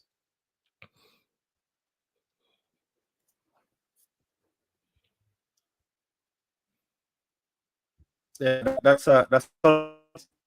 And I was going to turn as well, but thank you for adding that because that's right. So by adding that, it does take into. And we're not detectives. At least I don't know if you're a detective. I don't know if Tobago is one. I know I'm not. But I can only They'll know from the speculate sample. because They'll we know we like only the know so quantity, much, and we etc. only know If what's it's been come from an believed. animal or if it's come from a pill that is taken. That's very easy to find out. That'll be 100% easily. They'll know straight away. Yeah. So that, like I said, once we get those details, we'll know exactly what happened. Right. So that's the thing. Right? You mentioned that food can be contaminated. So, and we do know that it's been said, and it's most likely a case where all of that's happened when he was on international duty with the Ukrainian national team and all of that. So, if it's a case where that practice does happen, you never know. I'm not speculating, and I'm not saying that that's the case. Obviously, I can't say, but that is something that can be considered. And if he said that he's knowing, and if you believe what Mudrik says, and a lot of people have looked at it to say that he is guilty and all that, we don't know yet. If that's the case, we don't know if that is actually the case, or it was actually contaminated. So I've said this. Other people have already cast judgment. I'm saying I'm gonna wait to see what happened because accidents can happen. We did mention on Tobago's channel that in the realm of what the law says in terms of football and sporting in general, and what the anti-dope commission believes, or that entity believes, is that whether or not they knowingly did it, if it's in their system, they're still guilty, because at the end of the day, I guess they're saying your body, your responsibility, and all of that. So whether or not he knew about it, it's still in his body. And I mean, come on, it's for setting the precedence that oh, this happened a lot. If you do that, no, you're gonna have a case where more people are gonna say, oh, I unknowingly did it. I did not do it on purpose. So unfortunately, it's a case where, even if it was innocently, if we something that accident that innocently happened, that won't be taken into consideration, because you can't set that precedence that if a person um didn't knowingly take a drug, that they get away with it, because other people say that they unknowingly did it, and they get away with it. So it's unfortunate. And as I said before, you came on, Dante. I've never seen another player like Mujik that's been so unfortunate. He was, even though people say he was performing the greatest, and he's not necessarily a player that has been playing in the Premier League for us. He barely played. He was more so the Conference League. He was somewhat having a better performance when he got cameos. In the Conference League, he was scoring goals. He was creating opportunities in the Premier League when he did get those chances. So you could see that he was slowly improving.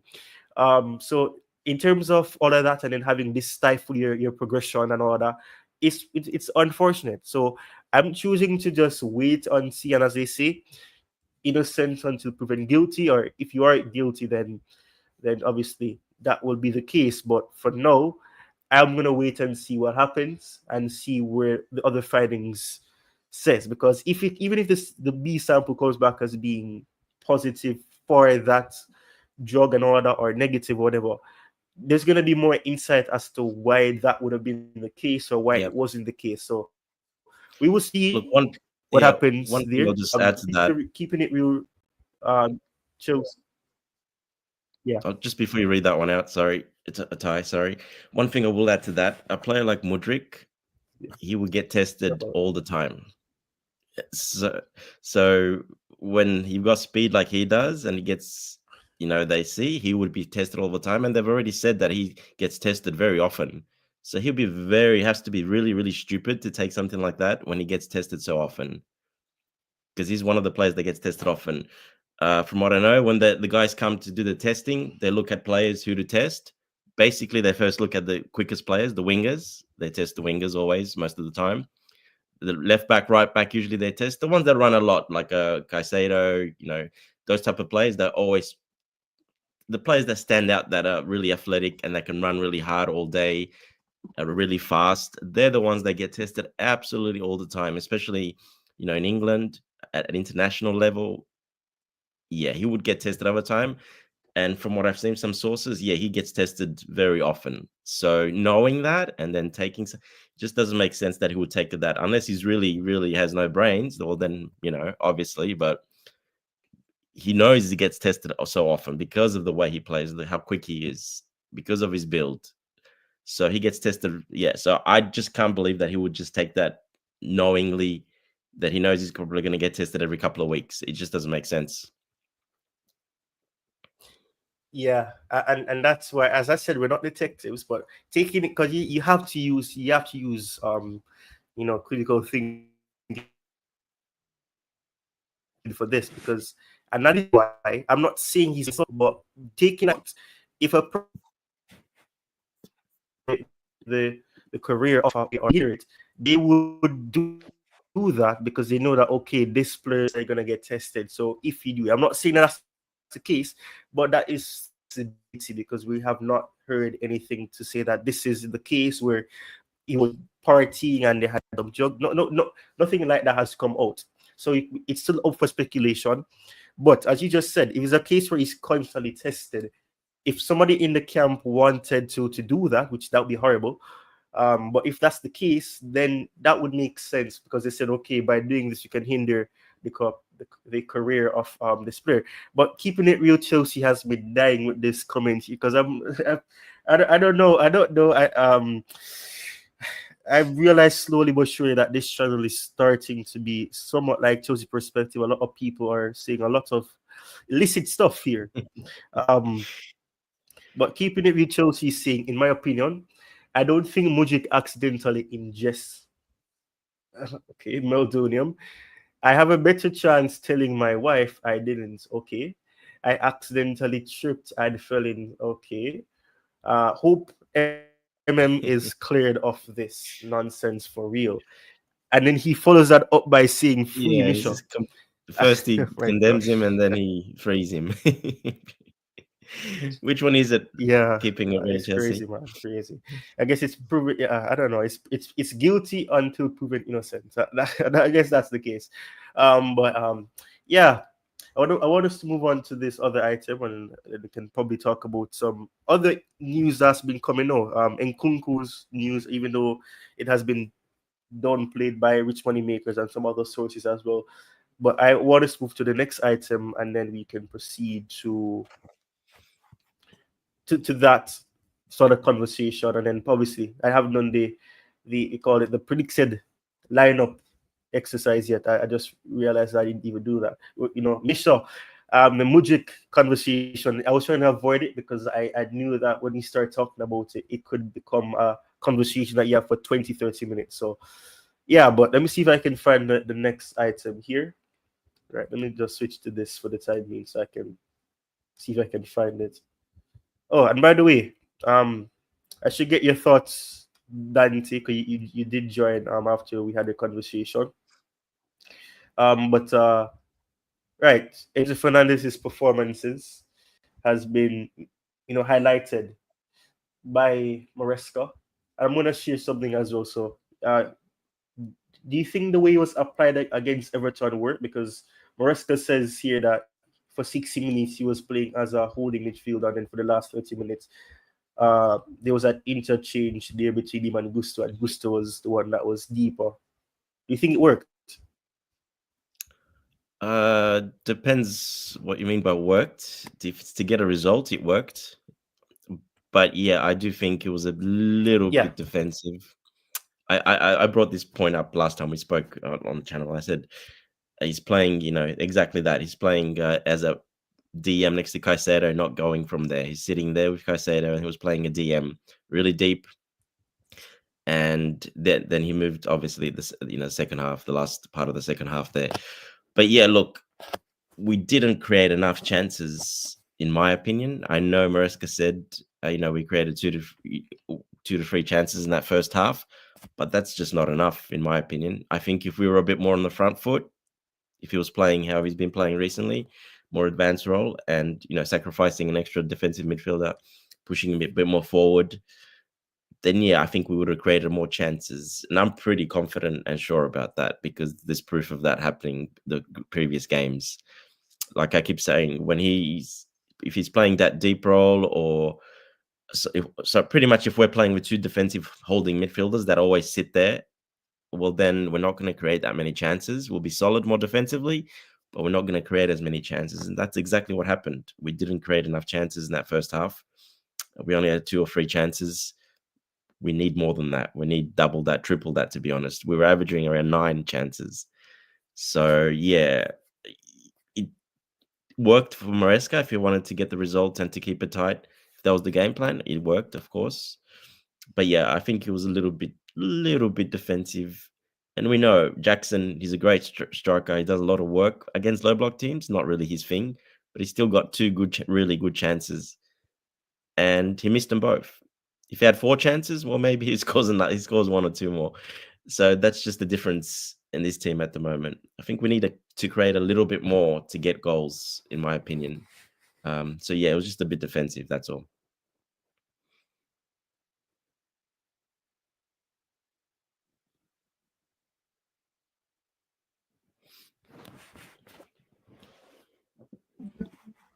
Oh, I thought we lost time. Right, right. So okay, but I think my connection went.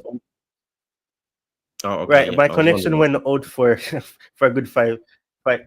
Yeah, so for a good 5 seconds, because I heard you cut out. All right, I mean that's a solid point, and this is the final point item rather that I'll share. Then we'll go into the predicted lineup, because I said this was going to be a long show, but obviously looking at all the items that was there, I had to break that promise. So yeah, let's see if we can move on to this quickly. Can't let the show be longer than 2 hours. So yeah, so this says Enzo Fernandez First, I didn't feel very well physically. I didn't have a good preseason because of the Copa America. My vacation, and after 2 weeks, we started playing. Maresca explained the position to me every day, and I learned and took on concepts, reading the game more every day. I think my teammates and the coach, I thank, oh my God, what am I saying? Think. I thank my teammates and the coach who trusted me. And obviously, this is translated by Perla Laundress. I think this was with the Argentinian ESPN network. But yeah, what do you guys think about this? Starting with you, Tobago.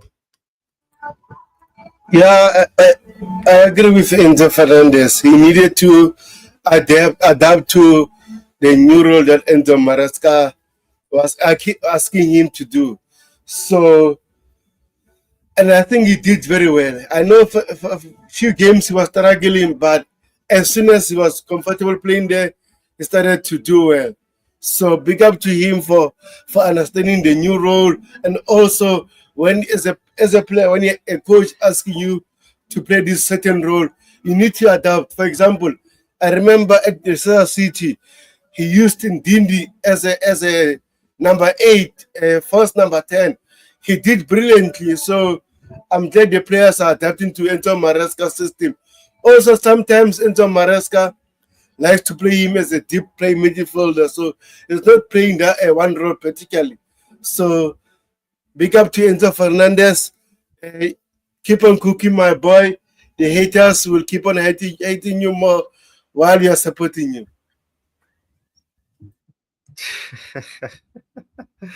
What do you have to say? What do you have to say about that, Dante?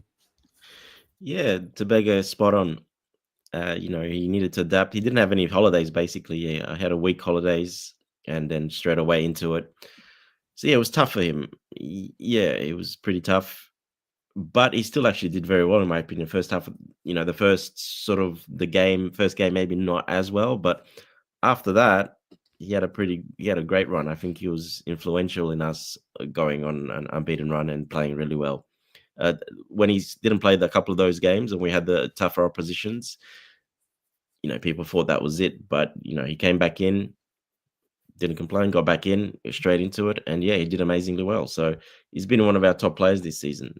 Even against, even against on the weekend, he was one of the best players on the field. Even though he played deep DM and then going a bit more forward the second half, he did pretty well in both roles. So yeah, look, he's adapted. But the thing I see the most with him for me improvement is definitely his fitness. The fitness is at the top level right now. I keep saying this. Look, you guys can go back and look who's run the most in most of the games on the run, and you'll see he slowly adding more Ks, more kilometers each game, and then he's been the top. He has the top 3 or 2, even more than Caicedo, as in running in games. So that's recently. So yeah, his fitness has become top level now. He's got that tank where he can run box to box and do those things really well now. I think he was struggling a bit with that, especially last season. He was playing a little bit injured as well, so of course he's going to struggle with that. And yeah, this season I think he's got it under control, and his fitness is at top level right now, so he can do all those runs in the box. You see him running back, defending much better. So I think the number one improvement has been definitely what Maresca's saying, but for me, it's the fitness levels. He's really got that up to nearly 100%, I think. Well, I'm not gonna say anything. If I speak, I'll be in trouble, and I know, and so I prefer not to speak, and I don't want to be in trouble. So I will say nothing. I'll just give you What guys don't you want to say? Come on, Ty, the say floor what's to up. speak. Tell us what's up. And I'll leave some suspense. Big up to you, Nick Padley. I hope I didn't butcher the last name, but big up to you, Nick. Thank you for joining. He says I expect a boxing match on Boxing Day. Well, I know that you have Fury and Usyk or whatever the name is playing, and then keeping it real. Chelsea mentioned it later on. But big up to you. Big up to you also, Victor. Thank you for coming in, and he's saying Merry Christmas as well. Big up, So Victor. big up to you, and season's greetings to you, and happy holidays. I'll say. Um, But yeah, and Victor is also saying we needed to win. And I know Nick is also saying that he's going for a 2-1 Chelsea win.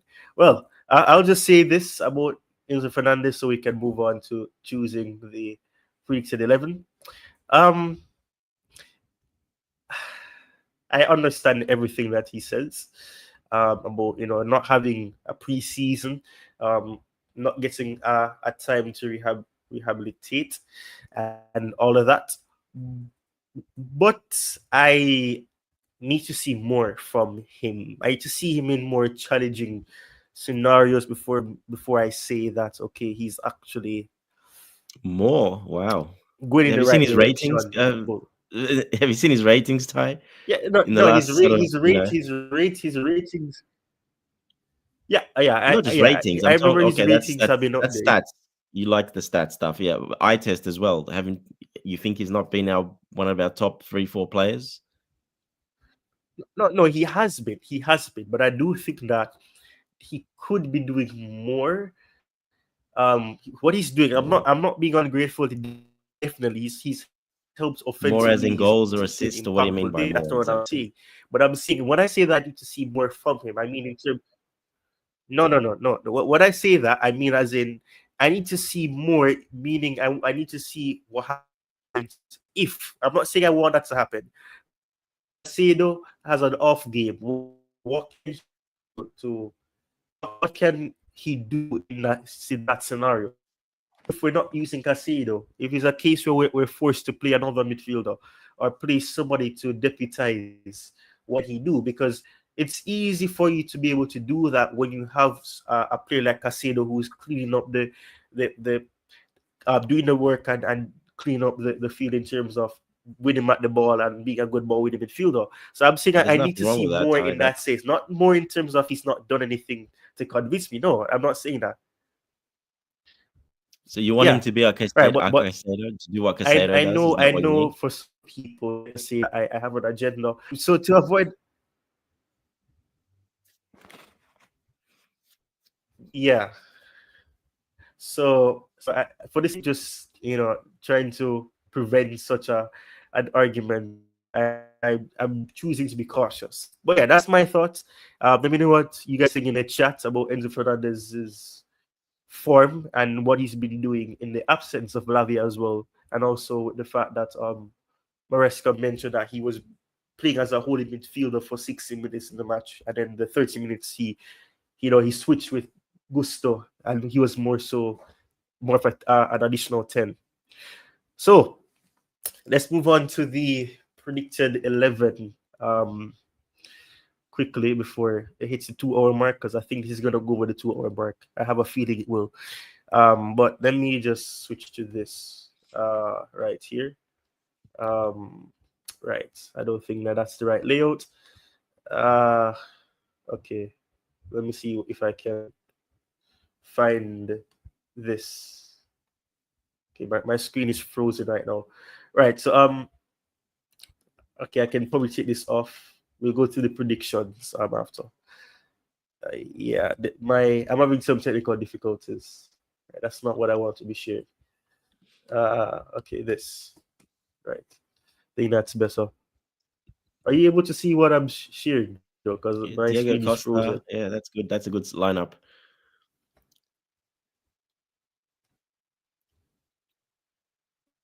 Yeah, yeah. That this is a outdated thing. And definitely, this is not these players are different. Um, yeah, let me just remove Yeah, all of this. Hazard. Right. We have You know what? Hazard, Let me Pedro. just. Yeah. Yeah, we'll take Right. Kante, Hazard, no problem. Let's go. Aspilicueta, that all sounds good.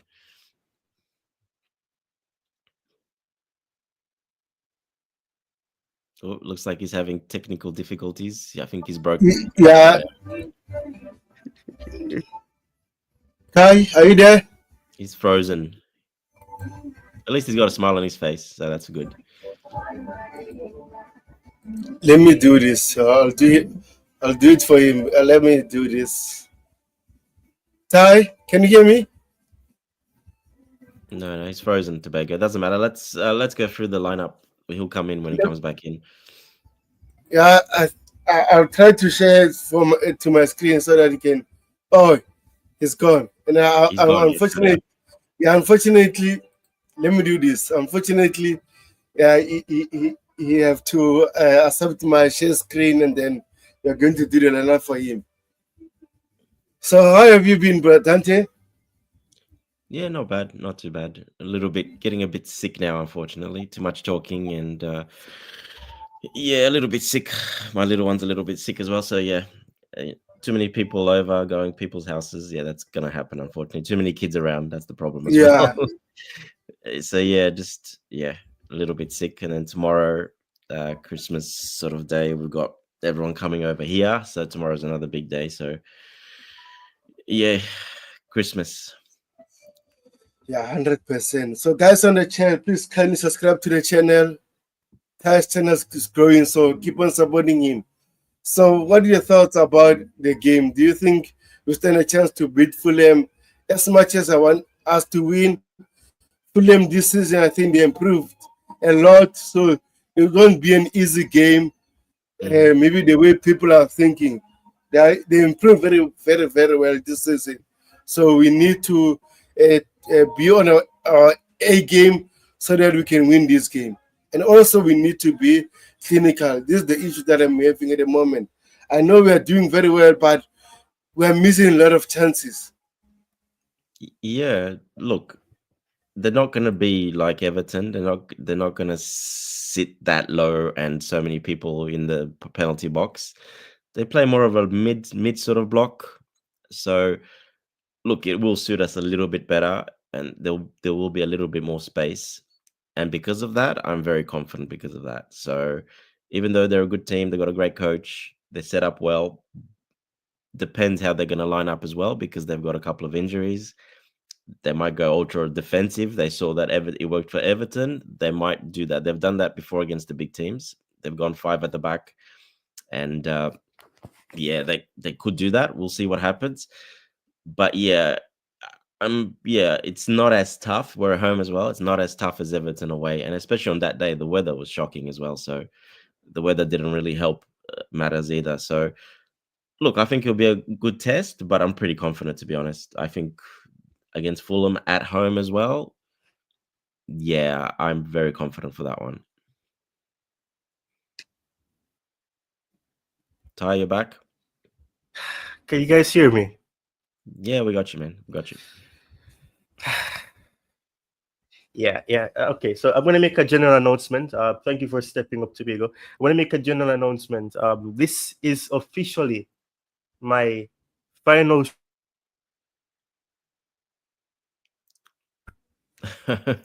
Oh no, he's frozen again. Right when he's making an announcement. This is the final show on Streamyard because Streamyard obviously doesn't like me.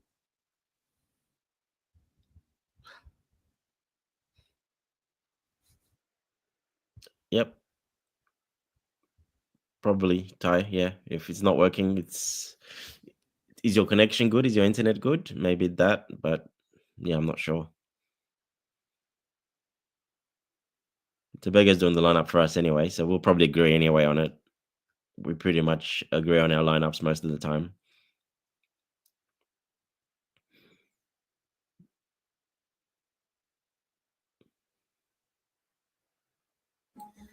Can you guys hear me? Yeah, got you, Tobago. Yeah, I can see you Who would doing the you lineup. play? Yeah. Neto or Noni? I would prefer Neto, not Evanoni, to be honest. I, again, I didn't like when Noni came on. He didn't do absolutely nothing, and he wasn't Exactly. running back. He didn't do absolutely nothing. Like he was didn't. It looks like he didn't even want to try. I don't know what he was doing, to be honest. So I want to see Neto. I still think, even though he didn't have the best game, he still took his player on, and he still probably was our best winger on the day, to be honest. So he still did some really good things, got those balls in, for Jackson as well. So I want to see Neto. Will it be Nani? Could be. We'll just have to wait and see. But I would definitely prefer Neto um, over Nani at the moment. Yeah, I agree with you. And then Victor says, Ty and he's a McDonald's Wi-Fi. Who knows? Yeah, Yeah, Ty is our boy, so I'm glad I'm here so that I can hold up for him. Ty, He's coming back in now, I think. yes, But yeah, coming look, back. that's pretty much my lineup as well. Yep, that's what I would probably go for. One little change, I might start Felix in this one. I'll give Felix a go in this one, to be honest. Felix over who? Palmer. I would, but I know probably he won't. But I would. But if not for Sancho, then for Sancho, I'll probably give Yeah, yeah. For Felix. Sancho, it might make sense. For Sancho, it might make sense. You, we can do the same thing that we did against Leicester City when where there's Exactly. Felix and Kolpama were sort of our number 10s. Enzo Correct. Fernandez and Moses Caicedo were playing double pivot. So let me try to do this. I don't know if And let me try Cucurella to. basically goes as the left winger. He goes up high as well. So yeah, I think that could be. I wouldn't be surprised to see that, to be honest. Felix needs to play. He didn't get it. He didn't play 1 minute, so he didn't come on at all. So for me, he needs to put him this game. He really needs some minutes. He's going to be very very unhappy if he doesn't start this game.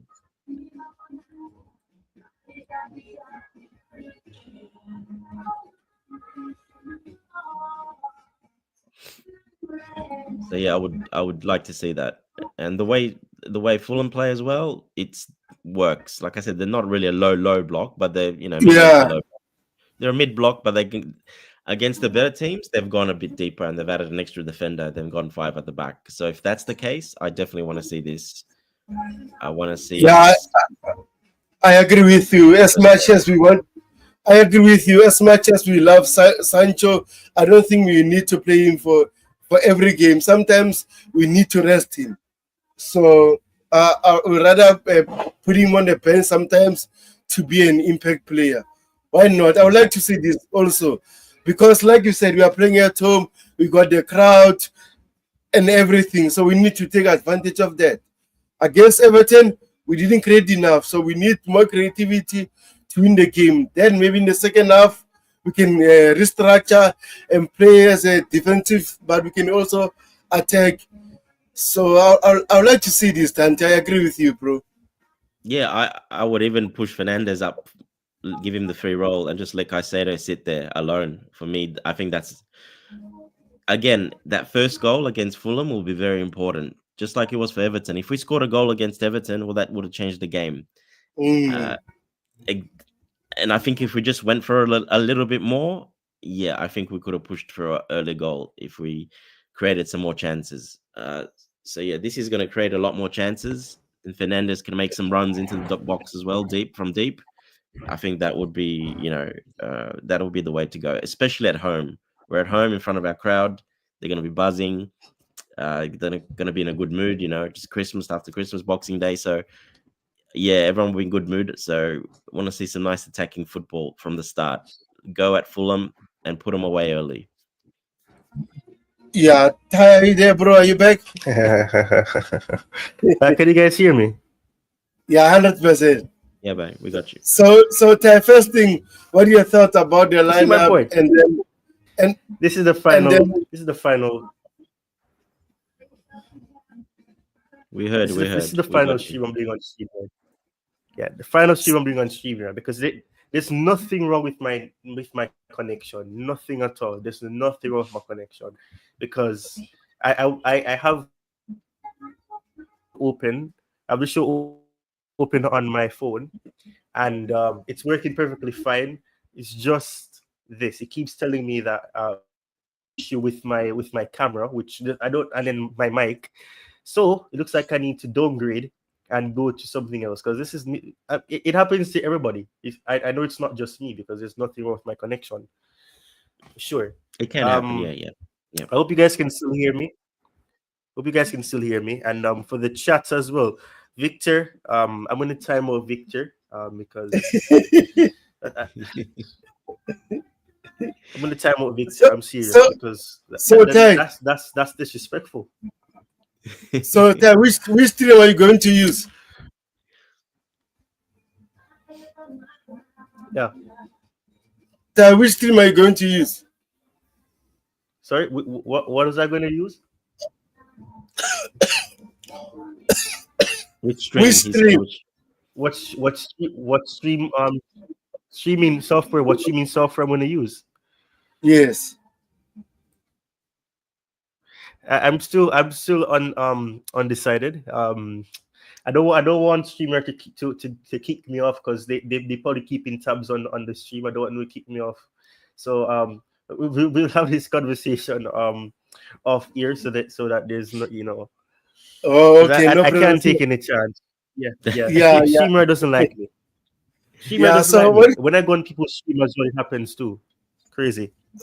So what is your thought about your lineup, and then where would you change according to our lineup? Because both me and Dante we are agreeing to this lineup. So uh, which player are you going to change in terms of the lineup?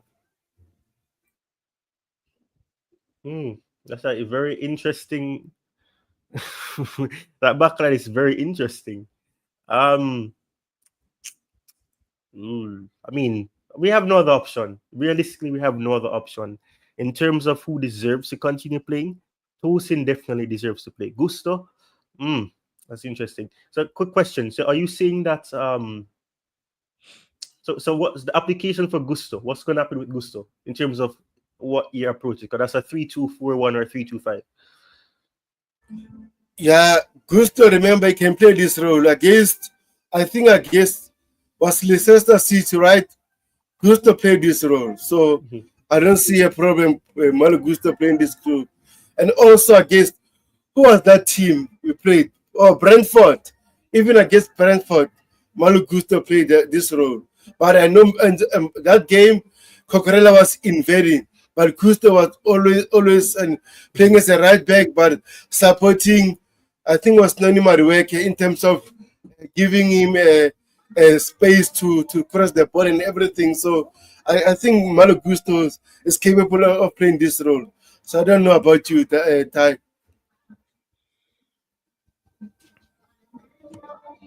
I mean, yeah, I just want I agree with the lineup. I just wanted to give you a hard time.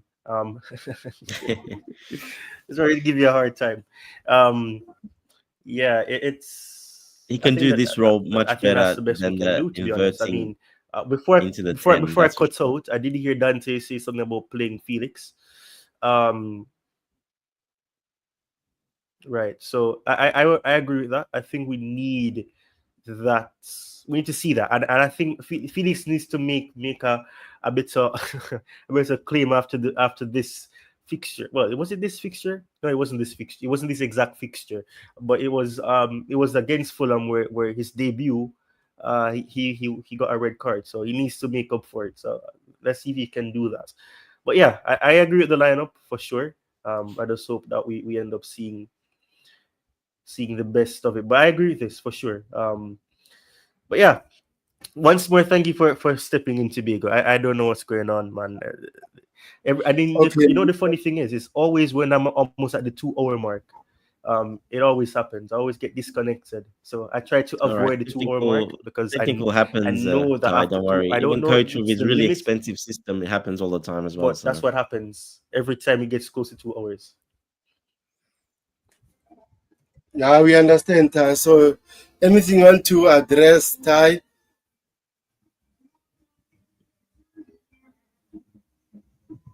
Ty, are you there? Seems like we lost him again. it's frozen again. Yeah, I think after this you need to come back and then set up the show so that next time we can have a comfortable streaming software. Uh, but like you said, if we don't want to speculate or say anything, he might be in trouble. Yeah, 100%. Look, yeah, Yes. we'll come back. You'll end the show, but yeah, the team. Yeah, I think that's probably the way to go. You think the same? Cucurella obviously can drop back as well when needed, when not in possession, and yeah, that for me, that's the way Fulham play. I think it's probably enough for me. I think should do the trick. Tosin has, I think, he's earned his spot. I think finally we've seen him play, and I think he's earned his spot now. I think he should definitely be starting. Uh, Yeah, we said Gusto. Gusto can play there. If not, Cucurella can come back and he can invert there. But I would prefer. I have not seen 3 times Gusto has inverted into that 10 position, and he has done absolutely nothing. So I'm over Exactly. that. I'm over that experiment. I don't think he should be inverting there anymore. He can invert into the defensive midfield, no problem, but not no more up forward because he doesn't do Yeah, nothing. He doesn't offer us absolutely nothing going forward. I agree with you. Like you said, I would prefer Malo Gusto to invade in the midfield role as a double pivot, but not as a number 10. But with Marco Corella, I agree because he's more comfortable on the ball. He can do tricky things. I'll prefer Marco Corella there. But again, like, man, He's got a as left soon as foot as Marco, well, which is important to yeah, Bego. He's actually got a left foot. He can cross. Gusto does not cross with his left foot. He won't do it. Cabro. exactly. Yeah, so that's a big difference as well. And then like the yellow card, the second yellow card Marco Cucurella got against Brentford lead to a red card. I was so pissed, man, because I knew we were going to struggle against Everton. We needed a player like him. And then, oh man, Yeah, 100%. Yeah, I knew as well, but it is what it is. yeah, it's those kind of things that we need to avoid. So, Ty, you need to come back, bro, so that we can wrap it up, and then we're going to talk about other things that we need to address. Man, Lavi is still out apparently, so he's not ready yet. yeah, Lavia's not ready yet, unfortunately. Man, but Chelsea fans are keeping asking the same thing. Would you recall Andre Santos and recall Leslie Kuchuku and send Leslie to Strasbourg? Would you do that? I would not recall Andres Santos. He needs to play that. He needs to just finish the season there. He's kept wearing the captain's armband. Finish the season. Keep growing as a player, as a leader. Keep going and keep developing. If we need to bring back one, well, probably Leslie's the one to bring back just for backup. Basically, you can bring him in and he can play. He'll do a great job. He didn't do. He had a cameo yesterday against. He played again, so he didn't do too bad. He actually played pretty good. So I think he can do that You defensive still there, midfield Chibigo? role if you need to cover for him, for anyone. We did. Yeah, I'm here. Well, I don't know. I don't know if it was just me, but I heard Dante talking and he just cut out. I don't know if it's just me. No, we are here. I've just Yeah, sent we a can, it's private you. It's message. you. It's only you, Tyrone, because you keep freezing every now and then. Oh, gosh. All right, right. So I would. So did you guys give your score predictions? Because my connection went out that time. This time it was actually the No, connection. not yet. Right. So you get so just give me a prediction, score predictions, and then we can wrap it up. Because I mean, this is Streamer doesn't like me, man. Honestly, Yeah, I would say Chelsea will win 3-1. 3-1. Okay, fair enough. Dante, I don't know if you give score predictions, but what do you think will Yeah, happen in this one? 2-1, 3-1, probably 3-1. I'll say because we're at home, so I'll say 3-1 as well. Yeah, I'm saying 2-1. Looking at how the recent results have gone against them, we've won by 1 goal or Mhm. by 2 goals. So I think it'll be 2-1. So it could be 3-1, could be the case because we could still win by 2 goals, but I see us scoring 2 goals. Just And I depends who think this, scores first. Yeah, yeah, that's true. That's true. If we score We didn't first, get to really yeah, I talk think we're about fine. yeah. Yeah, we didn't really get to talk about like the players that's been scoring for them. I did mention like Adama Traore creating for them, creating the most for them, which is still a little amount. But yeah, I agree with you. I would say 2-1 as well.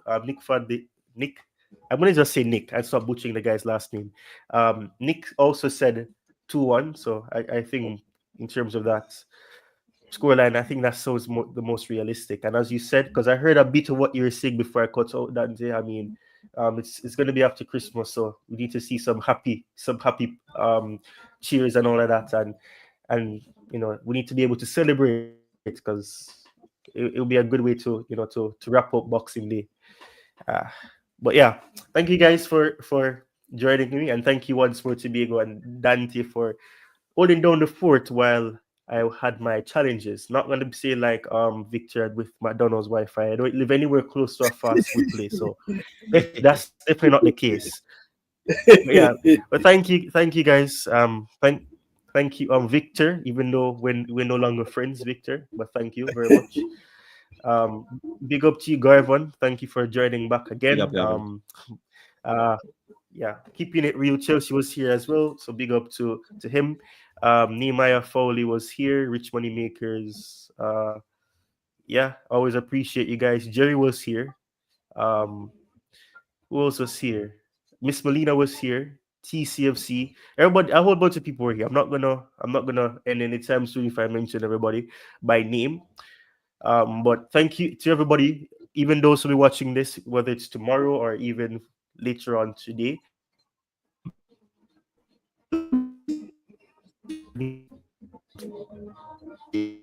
So Oh no, not again. guys for Mm. watching and up the shows and enjoy the rest of this day and enjoy if you celebrate Christmas Day as well.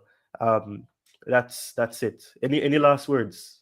Why do I keep saying that? It sounds like like I'm threatening you guys. No last words. Well, I Just think we need to win the game on Boxing Day. That's it. that's it. Win the game. Merry Christmas Yeah. and take care, Right. guys. All right. All right. So if that's it. So thank you guys.